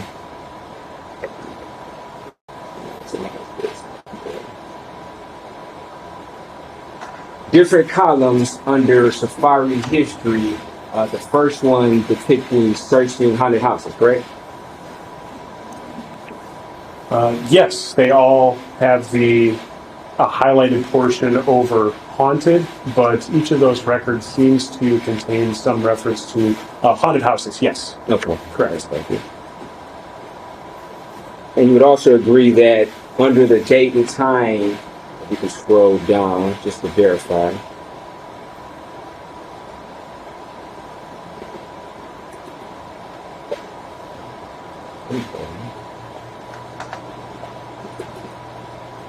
You would agree that there is no date and time for any of these searches that depict haunted houses, correct?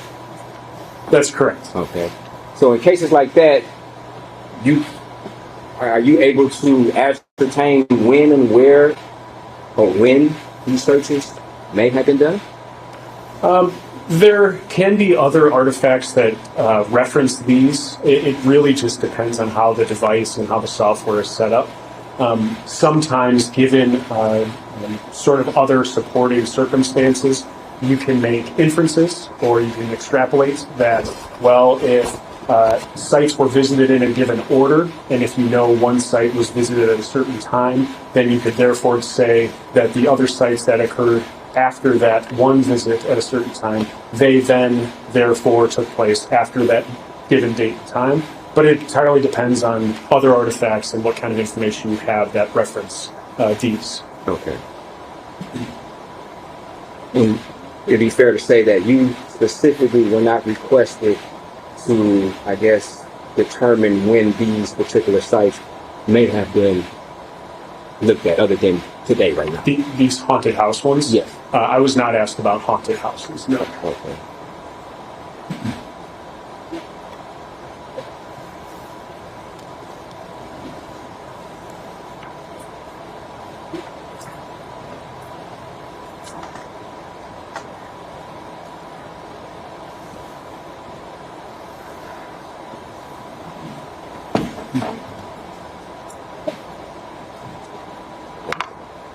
Now, if we go to the bottom, there are 3 different web-related WebKit browser history that states carved. Now, correct me if I'm wrong, does that indicate that there may have been some type of deletion either manually or automatically of these particular haunted houses searches? That's what carved generally means, that a record was recovered from something else, either an unallocated space or from some other kind of a file or record, that it was pulled out of that and presented. Yes. Okay. Is it typical in your experience for, after a certain time frame, for previously visited websites or previously visited web history to then get automatically deleted by the system? Yeah, what you're referring to is called retention time. Users can set this up on any of their devices, on your phones or on your computer, saying some kind of setting like retain search history or downloads, maybe your list of downloads for 30 days or 15 days or 3 days, or never retain it.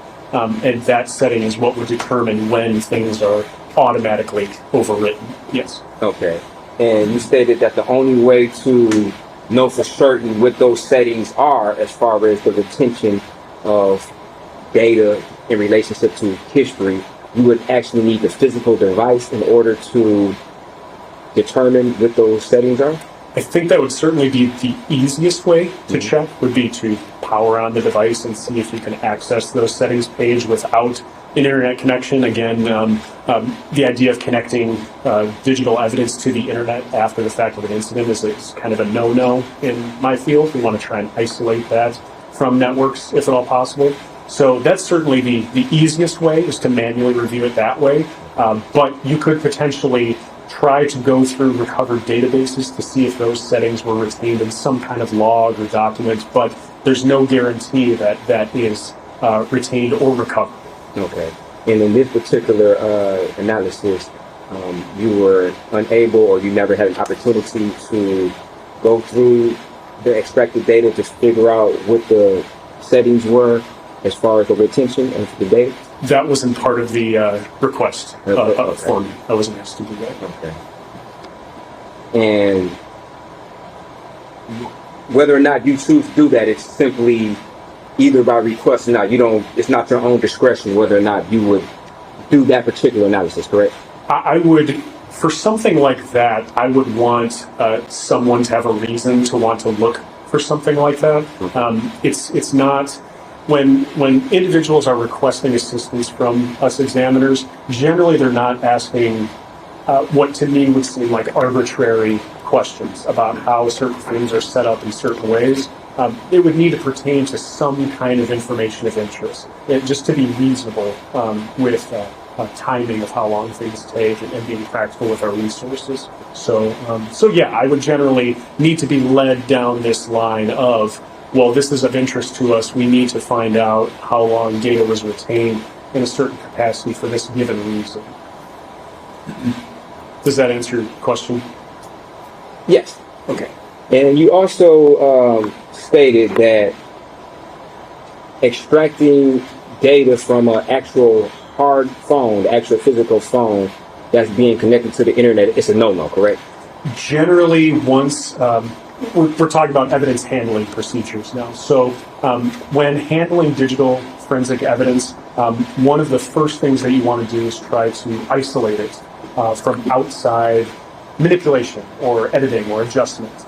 As some folks may be aware, phones that and devices that connect to the internet, the data is constantly changing because there's a connection that's being maintained. Sometimes that might be innocuous, innocent data changes.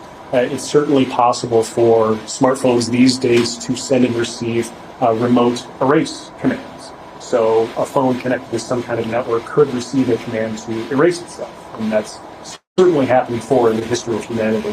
But so from a forensic standpoint, when devices are observed, photographed, seized, the ideal method of handling that evidence is to isolate it from a network, the same way that police would cordon off a crime scene, would tape it off. They don't necessarily want people walking through and damaging or destroying trace evidence.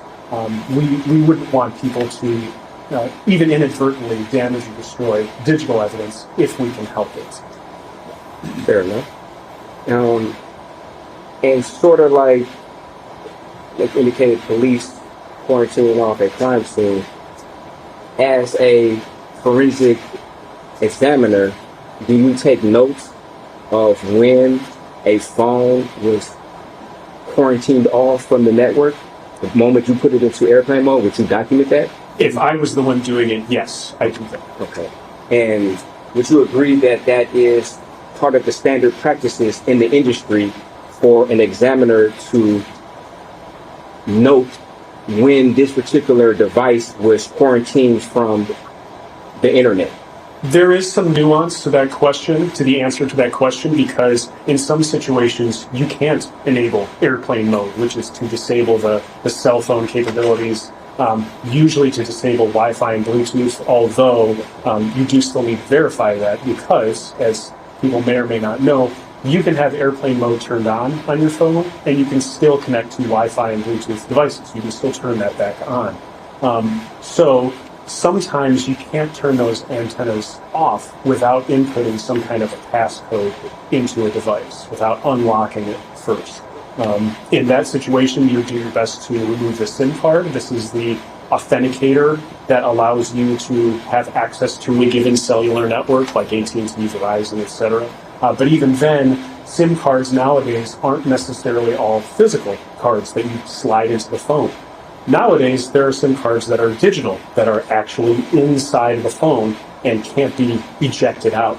So really, in those circumstances, there isn't a way to ensure that a device is off the network without putting it into some kind of radio frequency blocking container.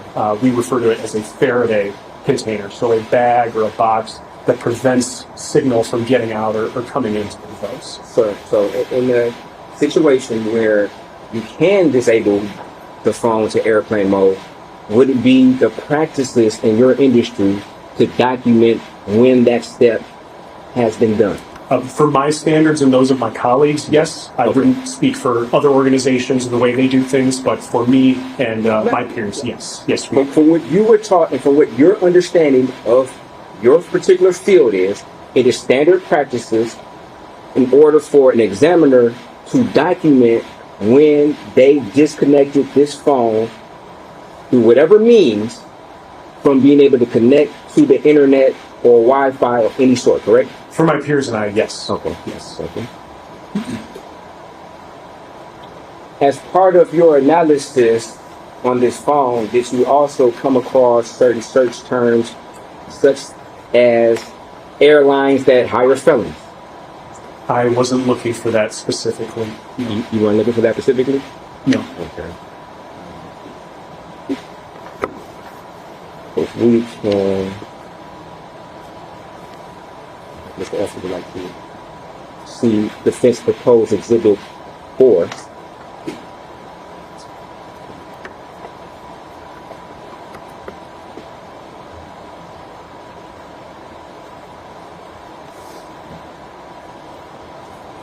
Sir, if I could direct your attention Oh, to... it's behind me. Sorry, I didn't know it was on the screen. Apologies. You would agree that there are multiple search history, safari history, that indicate airlines that hire felons, correct? Yes, it looks like the search was conducted for the term airline. That portion is highlighted in yellow from the results that meet that search. But yes, in the key detail column, you can see several of those rows read airlines that hire felons - Google search. Yes. Thank you.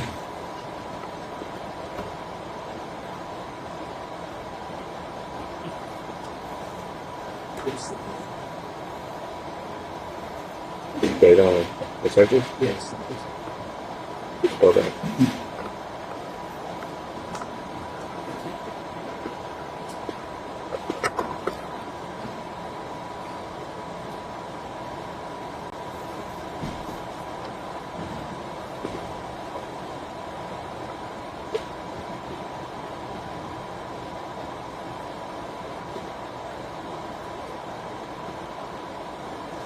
If you use the scroll bar at the bottom, Oh, you can okay. slide the view over. Okay.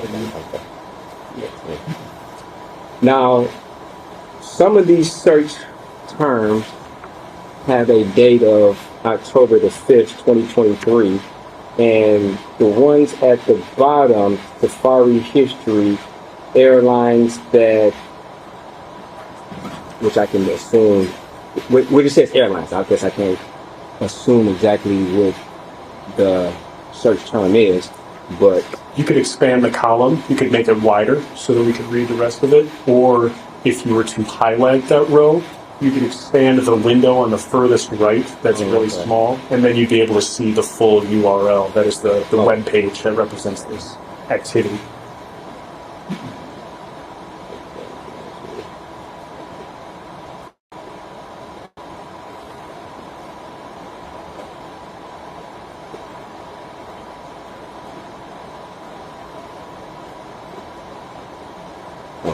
like this?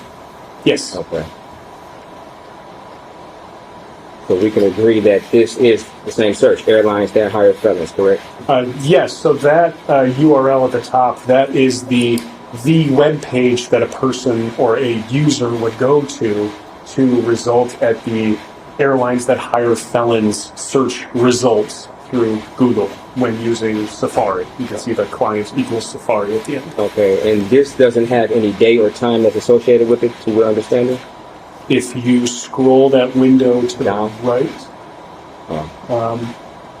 or yeah, maybe you could just scroll that down to see if Okay. it's listed there. Sometimes if the value's not there, it won't even show a date or time option. Okay. Yeah, and that appears to be what's happening here. But we can have confirmation if you slide that sort of middle list, that table, that says matching results, and there's the table underneath it. If you slide that to the right, the other way. No, the scroll bar at the very bottom, the horizontal okay. scroll bar. This one? Yes, yeah. So if you were to slide that over for us to see the rest of that row, Okay. or those rows, yes. Okay. So some of those records have dates and times associated with them, and some of them do not. Yes. Okay. And where it says item ID, how does that ID associated, or is it random ID, or is it in relationship to what number of the search it is, or can you give us some type of clarity of that? So item ID, I mentioned it briefly in direct. It is a unique identifier that the software assigns to a given record, a given artifact record. So each individual record, not just in this artifact category, but in all the artifact categories, should have a unique ID identifier. That number corresponds to files, folders, basically anything that was recovered from the given device, and it is the software's way of individualizing everything that it had recovered. Okay. Are these numbers given sequentially as far as maybe from the date that this particular information was generated on the phone, being the less of a number, say 1, being the most, I guess, the longest existing data on the machine, versus whatever the highest number would be, which would be the most recent data that was extracted? Is that a way of looking at it, or? I don't think so. I certainly don't think that's how the software necessarily works, that it looks for oldest retained things. But to have a clear, concrete answer, you would need somebody who wrote and developed this software to provide that explanation. You can see some of these records have consecutive numbers or numbers that are very close, and some of them do not. It just entirely depends on when the software got to that given record, and without being the engineer or the person that wrote this code, I wouldn't be able to say how that code is generated. So if we look at this highlighted line where it says last visited on October the 5th, 2023 at 8:01 and 47 seconds, it's given an ID of 14156. And then it seems like a similar search was done right before, maybe a second before, and it's also given an ID number, which is 2 numbers off. I think I see what you're asking now, how those numbers could be out of order with the time and date that the records are displaying, correct? Is that what you're asking about? Or just the fact that they're very close in numerical value, given the proximity and time on which this data appears to be accessed. It's certainly possible. We also still have to remember that these artifacts might be coming from the same logical place stored on this phone. So the tool might already be, for lack of a better way of putting it, in that neighborhood when it finds that additional record and then itemizes that one. Again, this isn't necessarily universal across all the artifacts throughout the phone.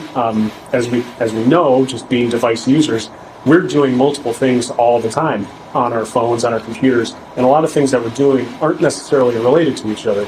We might be on a video conference call with somebody and sending email at the same time, and also checking the scores of the Tigers game or something, all at the same time. Those things chronologically all occur near each other, but they might be stored in very different places in very different ways on the devices that we use. So the software is not necessarily going to go through by date and time. Again, we would need a software engineer from Axiom to be able to say how it iterates through. But the best that I can say is those ID numbers are all unique for each record for each Earth. Okay. And for the last three items at the bottom, you can't definitively say whether or not that particular search was done on a whole nother date for that same term, correct? There's a clue in that I think it reads additional column where the artifact currently listed at the bottom has a visit order 37. So that could give us a clue as to when, in relation to other sites visited, that visitation may have taken place. But in terms of placing those site visitations on a specific date, a specific time, I cannot say based on what's being presented to me. Okay. And when you say visit order, is that visit order that day, or is it visit order as far as the entirety of sites that this particular device ever visited? We would have to test that to be sure whether or not this is across the day or across the entirety of the recorded internet history for that device, for that browser. Because that visit order might be different if different browsers are being used. If you have Internet Explorer and Chrome installed on your computer, might be different sites visited, different orders. Okay. And when you did the analysis of this phone, you didn't find any evidence that suggested that there were other web browsers that were used other than Safari, correct? My analysis suggested that the primary browser being used was Safari, yes. The primary or the only? I would have to review it to make sure that there wasn't anything from any other browsers, because there are actually a lot of softwares that use other browsers to work. For anyone that is familiar with Microsoft, Mozilla Firefox, the Firefox internet browser, that is actually used as the backbone for a number of different other softwares that folks might use. But I would have to go through to make sure that is not. And based upon your memory and your review of the notes prior to you testifying today, you would have, as of right now, no reason to believe that Firefox or any other browser was being utilized by this device, correct? Not to my recollection, no. And based upon your review and analysis of this phone, did you also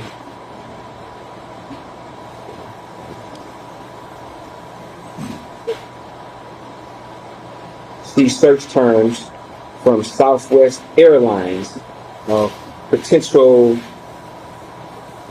job searching? I was not requested a search for that. I didn't see it. If I did see it, it didn't stand out to me to recall at this moment. Okay. And this will be proposed exhibit number 5.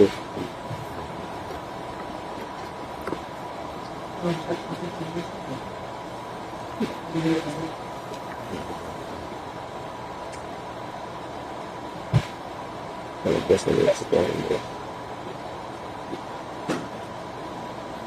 So you would agree that there is Safari history of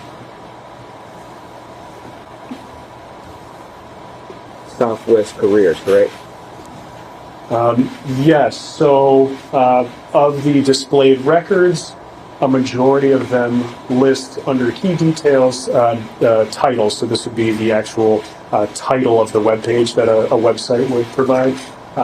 And it's listing FAQ, and then the pipe symbol, Southwest careers. So a frequently asked questions page for Southwest careers, without obviously navigating to the URL to confirm. That's what I would presume that these pages would represent. Okay.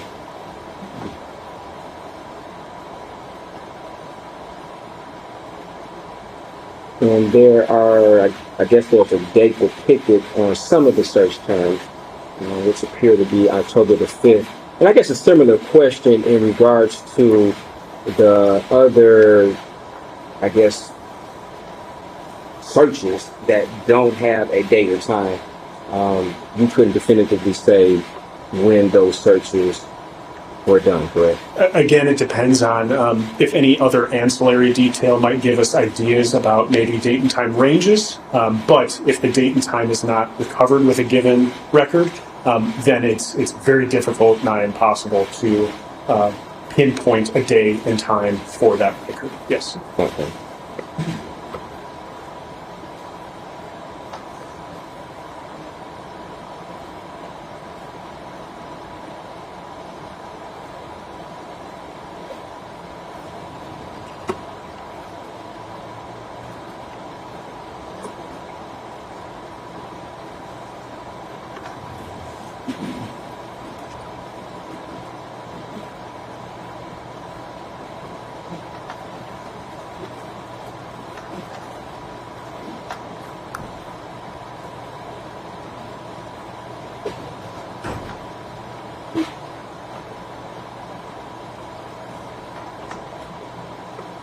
Now, in regards to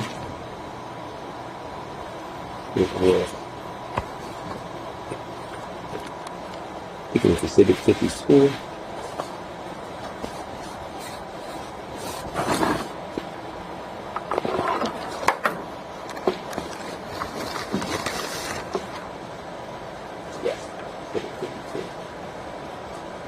Do you have Exhibit 52 in front of you?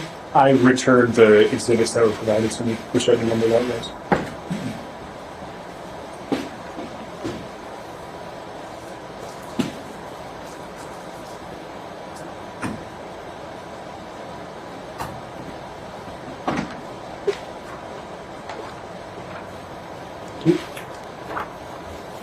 Yes, sir.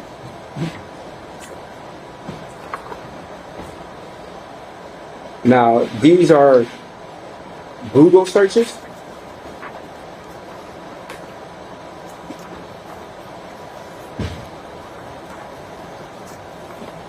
So these search terms from this exhibit are searches that were conducted through the Google search engine.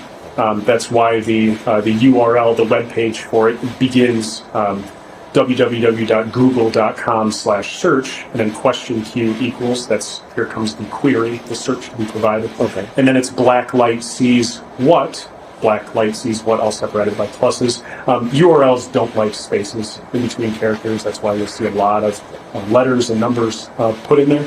And then the URL continues on with more characters until the very end. Client mobile GWS Wiz WIZ SERP. But yes, this was a search that was conducted via the Google search engine using the Safari browser. And did you have an opportunity to ascertain whether or not any site associated with this search was ever visited? Any sites associated with this search? What Yes. do you mean? Like, if you Google a term and it gives you multiple results from Google, was there a website that was then clicked after that search was generated? I understand. No, I was not made aware of any sites that were pertaining to this given search.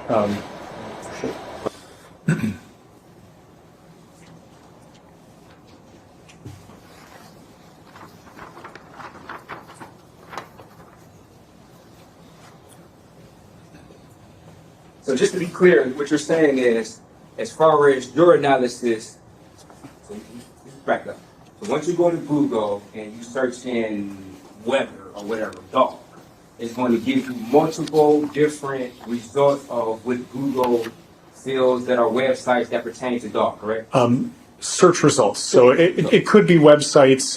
I think I've noticed recently now that Google... Could it be websites, yes or no? Well, websites, yes, among the results, but in addition to other information, potentially. Okay. And you can click on one of, if you click on one of those websites, it would direct you to that website, correct?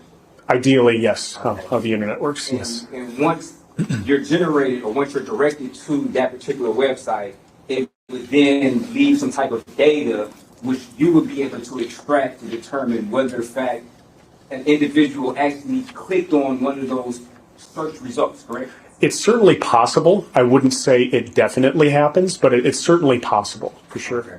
So to be clear, you don't have anything as far as your analysis that would indicate that the user of this particular device ever clicked on any of those search results that were depicted or given for this particular search, correct? I wasn't made aware of any navigation to any of these sites that were from these search results, no. And you were asked to look to see whether or not there was navigation from any of those search results, correct? That's not what I was asked, You were no. not asked that? No, sir. I was asked to authenticate these records from this given exhibit and whether or not they do in fact come from the data set I provided, and I did authenticate that, yes. Did you do any cross-referencing with to see whether or not any of these search results were actually, I guess, depicted or attempted to be used? I was not asked that either, no, sir. No, I'm sorry. Yes. was kind of sounding like when it came out. Did you ever do any independent analysis to determine whether or not any of these search results were actually inquired? As stated before, independent analysis generally is kind of frowned upon from where I'm sitting. Usually we seek some kind of direction or some kind of guidance as to whether or not to go forward with navigating to websites that were recovered from evidence. Obviously, there are some sites that might be more explicit or sensitive or contraband-esque in nature than others. So it's generally our position to not do that on our own. And in this case, I did not do that on my own. No. Okay. When given the task to, I guess, determine whether or not this device did this particular search, did you ever recommend to the requester and say, hey, to give a more thorough analysis of the information you are requesting, I could then go to see whether or not these search results were actually queried? That's not a common function of my job, so that's not something that I offered. Okay. No.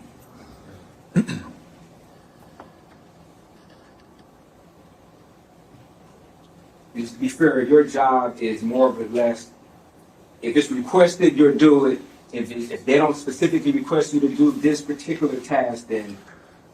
For most things, yes. Obviously, there are some objectives that, if there are artifacts that seem to answer questions that investigators or requesters or triers of fact seem to be asking, even if they're asking it maybe perhaps in the wrong way, or using terminology that doesn't make sense, or focus specifically on one artifact type when another may satisfy what they're asking, then yes, I could take it upon myself to answer what they're asking using information they might not be aware of. But to go forward independently with different aspects of an examination that I haven't been asked to do, that's akin to the common parlance, going rogue. Contrary to what you might see on TV or in the movies, we don't go rogue in the FBI. That's not how it works. Fair enough. And in this particular analysis, you had no reason to believe that the requester was not using the correct terms in order to give you a task of the information that you felt that they wanted to request, correct? I didn't have any reason to believe I was being misled in any way, intentionally or otherwise. No. As far as you knew, they knew exactly what they wanted to get, the information they wanted to get from you, and you gave it to them, correct? Yes. Okay.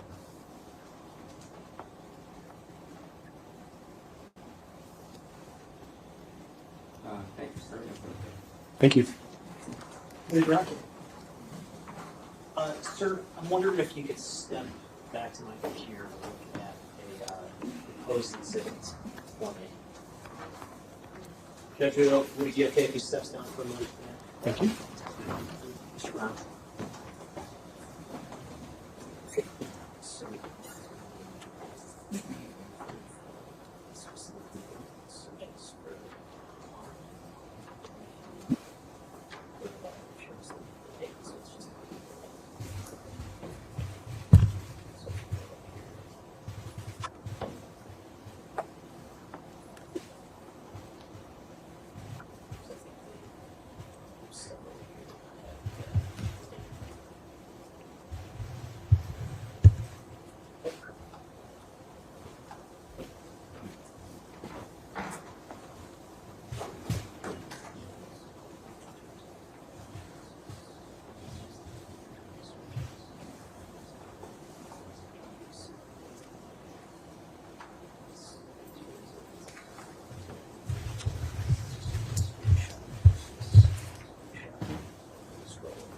So it's the same records.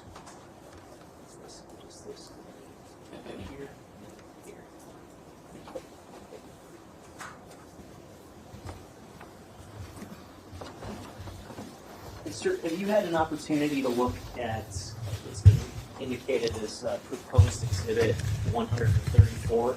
I have. Sorry, I have. And are those screenshots from the Axiom report for the defendant's phone as it relates to those Google searches for relating to haunted houses? Yes. And the two screenshots marked as proposed exhibit 134-1 and 134-2, do those fairly inaccurately reflect what's actually reflected in the Axiom report? They are fair and accurate representations, yes. Your Honor, I move to admit proposed exhibits 134-1 and 134-2. I'm just trying to verify. It's the first time I've seen this.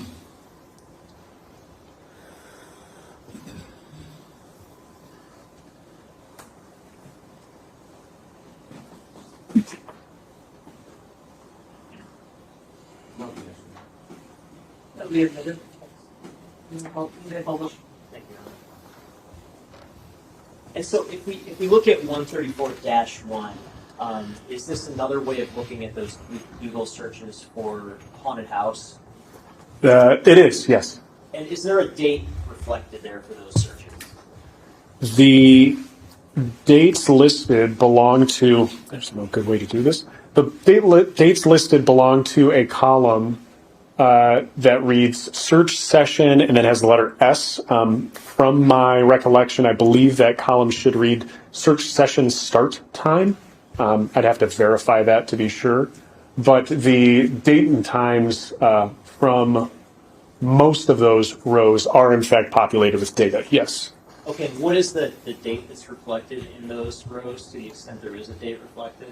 The date that is visible for the rows that have a date is 10/7/2023. That's October 7th, 2023. Okay, now you still have a copy of Exhibit 52 with you, is that correct? I do, yes. And that has the search for blacklight sees what?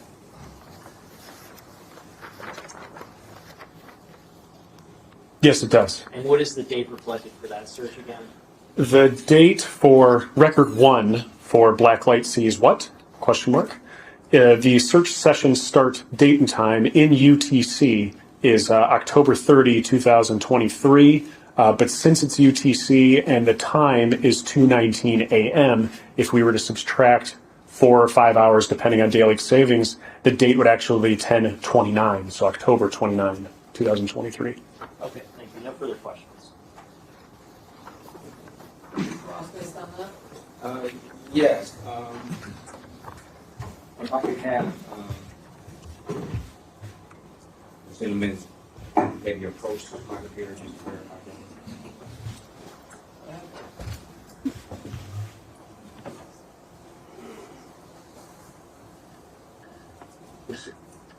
I'll put it on the motion.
Okay, no questions for that. Okay. I appreciate it.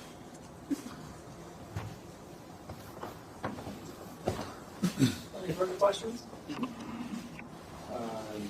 Yes. Now, sir, is that, I know you did a quick analysis on the prosecutor's screen, was indicated for the different haunted houses searches that have dates. You indicated that it was October the 7th, correct?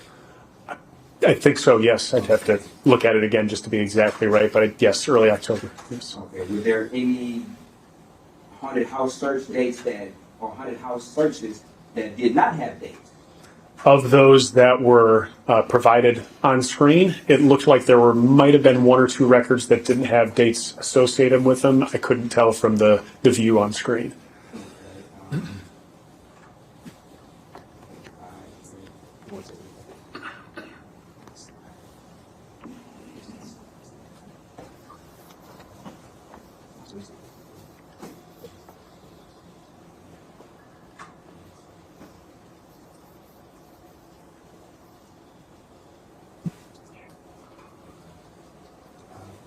So this would be the proposed exhibit 5, 6. No.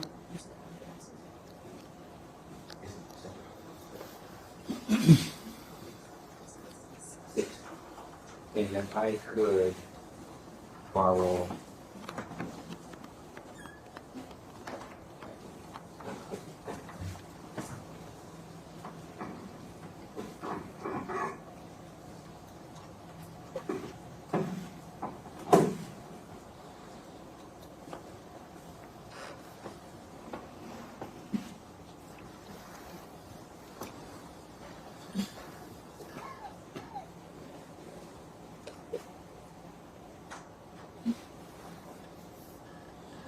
So you were shown certain searches that I guess had a date of October the 7th, correct? For haunted house, correct? Yes, on screen right now is searches for haunted plus house, I think is what the URL says, but you can see the key detail, the webpage titles, haunted house attractions, haunted house near Toledo. Those artifacts are listed, and then the dates pertaining to those records seems to be October 7th, 2023, with that time later in the evening, 11:30ish. And if you scroll up to these other searches, and go to the date and time of haunted houses. Some say Toledo haunted houses, some say haunted houses. You'd agree that these have no date and time, correct? Right. That's a function of where these searches are being recovered from. Sometimes searches are retained in places that don't necessarily have a corresponding date and time. Sometimes they are. The tool is just representing what it finds to me. And you're not in a position to say whether or not these are totally separate searches for haunted houses, correct? From where I'm sitting right now, no. I can't say one way or the other whether these are separate searches or the same search just being recorded in multiple places. Okay. And you would agree that they have separate item IDs, correct? They do. Okay. Thank you. No further questions. Nothing wrong with it. Anything from the jury? Write down, Council approach.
Okay, so one of these questions is outside of this witness's expertise, so, but we can ask this one.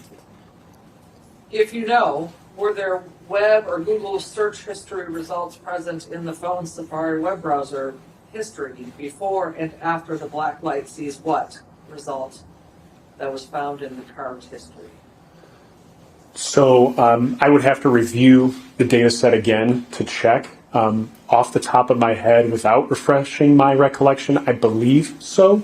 I believe there were search results prior to that early to mid-October time or end of October when that black light sees what search was carried out. But I'm not entirely sure. I would have to review it again to be sure. Can you sort by date and time and see what was done before and after? Yes. Do you want them to do that on? I mean, I think we can search history. I think we can stipulate that there was search history before that October 29th search about the black light. I think he wants to know what it was. And part of that has been admitted through the Celebrate related exhibit that is the jury will have that is. Is he answering the question? Wow. No, but I want to make clear that for the, I guess we approach please.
Okay, well, I'll have you ask a follow-up question, Mr. Nelson. Yeah, I think Mr. Brown. Mr. Brown, you want to ask a follow-up question? Yes, thank you. As part of your testimony today, the only search item that you were asked about is black light, correct? It was the black light sees what, as per my testimony today. Yes, that was the only term that I was asked about. Okay, you weren't asked any other questions regarding any potential searches other than myself. You weren't asked any questions by the prosecution of any potential searches that, you know, in your mind they may have felt had any type of evidentiary value to to this case, correct? There were other search terms that were discussed between myself and prosecution, but I was only asked about that black light sees what today. And that's the only question that you were asked today on the stand, as far as the black light sees what. Yes, aside from the haunted house line that you're asking about. And it'd be fair to say that some of the search terms do not have a date or time associated with it, correct? Yes. Okay. So would it be fair to say that if you were doing a sort of indexing of what order certain searches happened on the phone, you may not get an accurate analysis simply because some of the search terms don't have a date and time? Would that be fair? If I was sorting it by chronologically, so making a sort of timeline of the internet search activity, right? Is that what you're asking? The records that don't necessarily have a date and time wouldn't necessarily accurately be able to be placed in that timeline if based solely on date and time. You would have to use possible supporting artifacts such as visit order, like we had discussed earlier. And you were not you were not asked to generate any report that would reflect a timeline of certain search items from the device, correct? I actually was. Okay. You didn't testify to that today about it? No, I provided it, but I did not testify to it. That's correct. Okay, thank you. No problem. Further? No, no, thank you. Other questions from the jury? Okay, thank you, sir. You may step down. Thank you. We're already at 3:30. Is it worth putting a witness on stand for 5 or 10 minutes? Jeff, they need to lose 15 minutes at the rate we're going here, so. 10 minutes. Okay. People call Special Agent Brian Tolsis.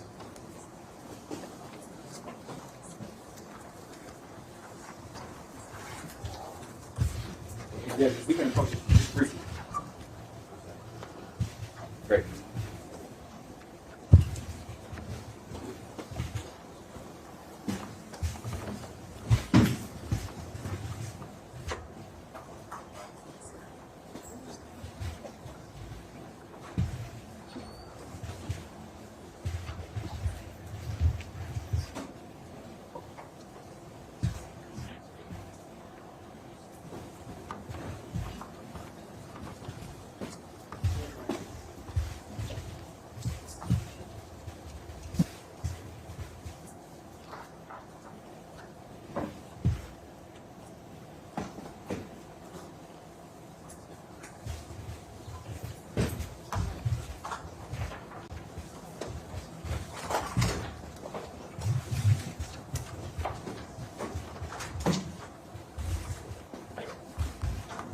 Do you swear or affirm to tell the truth, the whole truth, and nothing but the truth? I do. Please be able to see it.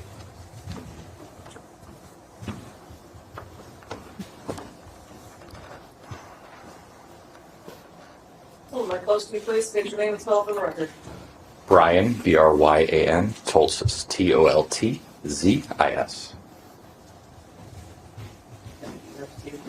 Good afternoon. Where do you work, sir?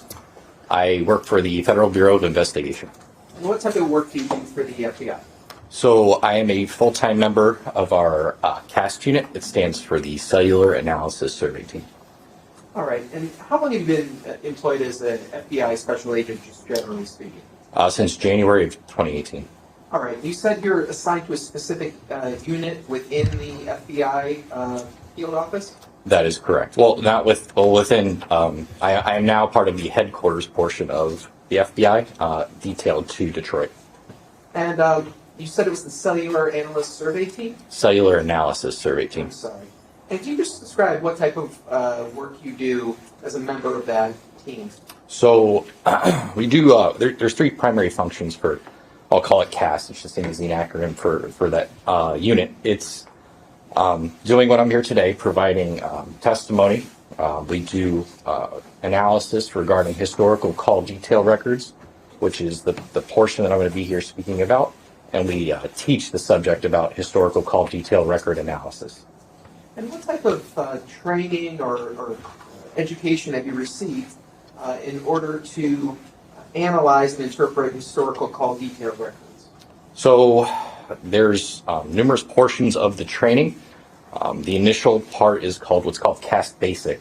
That's just a very introductory level into the analyzing of historical call detail records, the different cellular providers themselves, what they provide, and very basic mapping of those records. That is a 1 week long course. After that, you can go to what's called Cast Advanced, which takes that basic principle and expounds upon it, goes more in depth into the cellular records and the providers themselves, what is provided by the different cellular T-Mobile, AT&T, and Verizon, the cellular networks themselves, and further mapping, how we map and just kind of the procedures that we utilize. Once you graduate from Cast Advanced, you then are brought into what's called FTX, or I think they call it CIRA now, which is a Critical Incident Readiness Assessment. And what they do there is they give you a mock exigent type scenario. And they say, this is your scenario, like a missing child, or you need to fix a problem quickly, and you need to use cellular records to do so. And they kind of test us on our methods and how we go through the records to figure out the solution of these problems utilizing different record sets from these different cellular providers. That is another week-long class. If we pass all of those, we then can go to what's called certification. Certification is two week-long segments, so 4 weeks in total. The first segment, they bring in the cellular providers themselves and the cellular engineers to talk about their specific networks. We also get a introductory class into radio frequency technology and theory from instructors and professors at the Florida Institute of Technology. The second 2 week segment involves us doing a mock testimonial presentation, being graded on that, and the utilization of what's called a GAR. A GAR is a Gladiator Autonomous Receiver. It's a really fancy word for a box with a bunch of different antennas that can give you a footprint or the true layout of a tower, a cellular tower, and the coverage that it provides, so you can see it firsthand versus, we can't see RF. It's just what the true coverage footprint is. At the conclusion of that, if you pass all of those certifications or you pass all those portions, you are then a certified CAST member. And are you a certified CAST member? I am, since 2021. 2021? Yes, sir.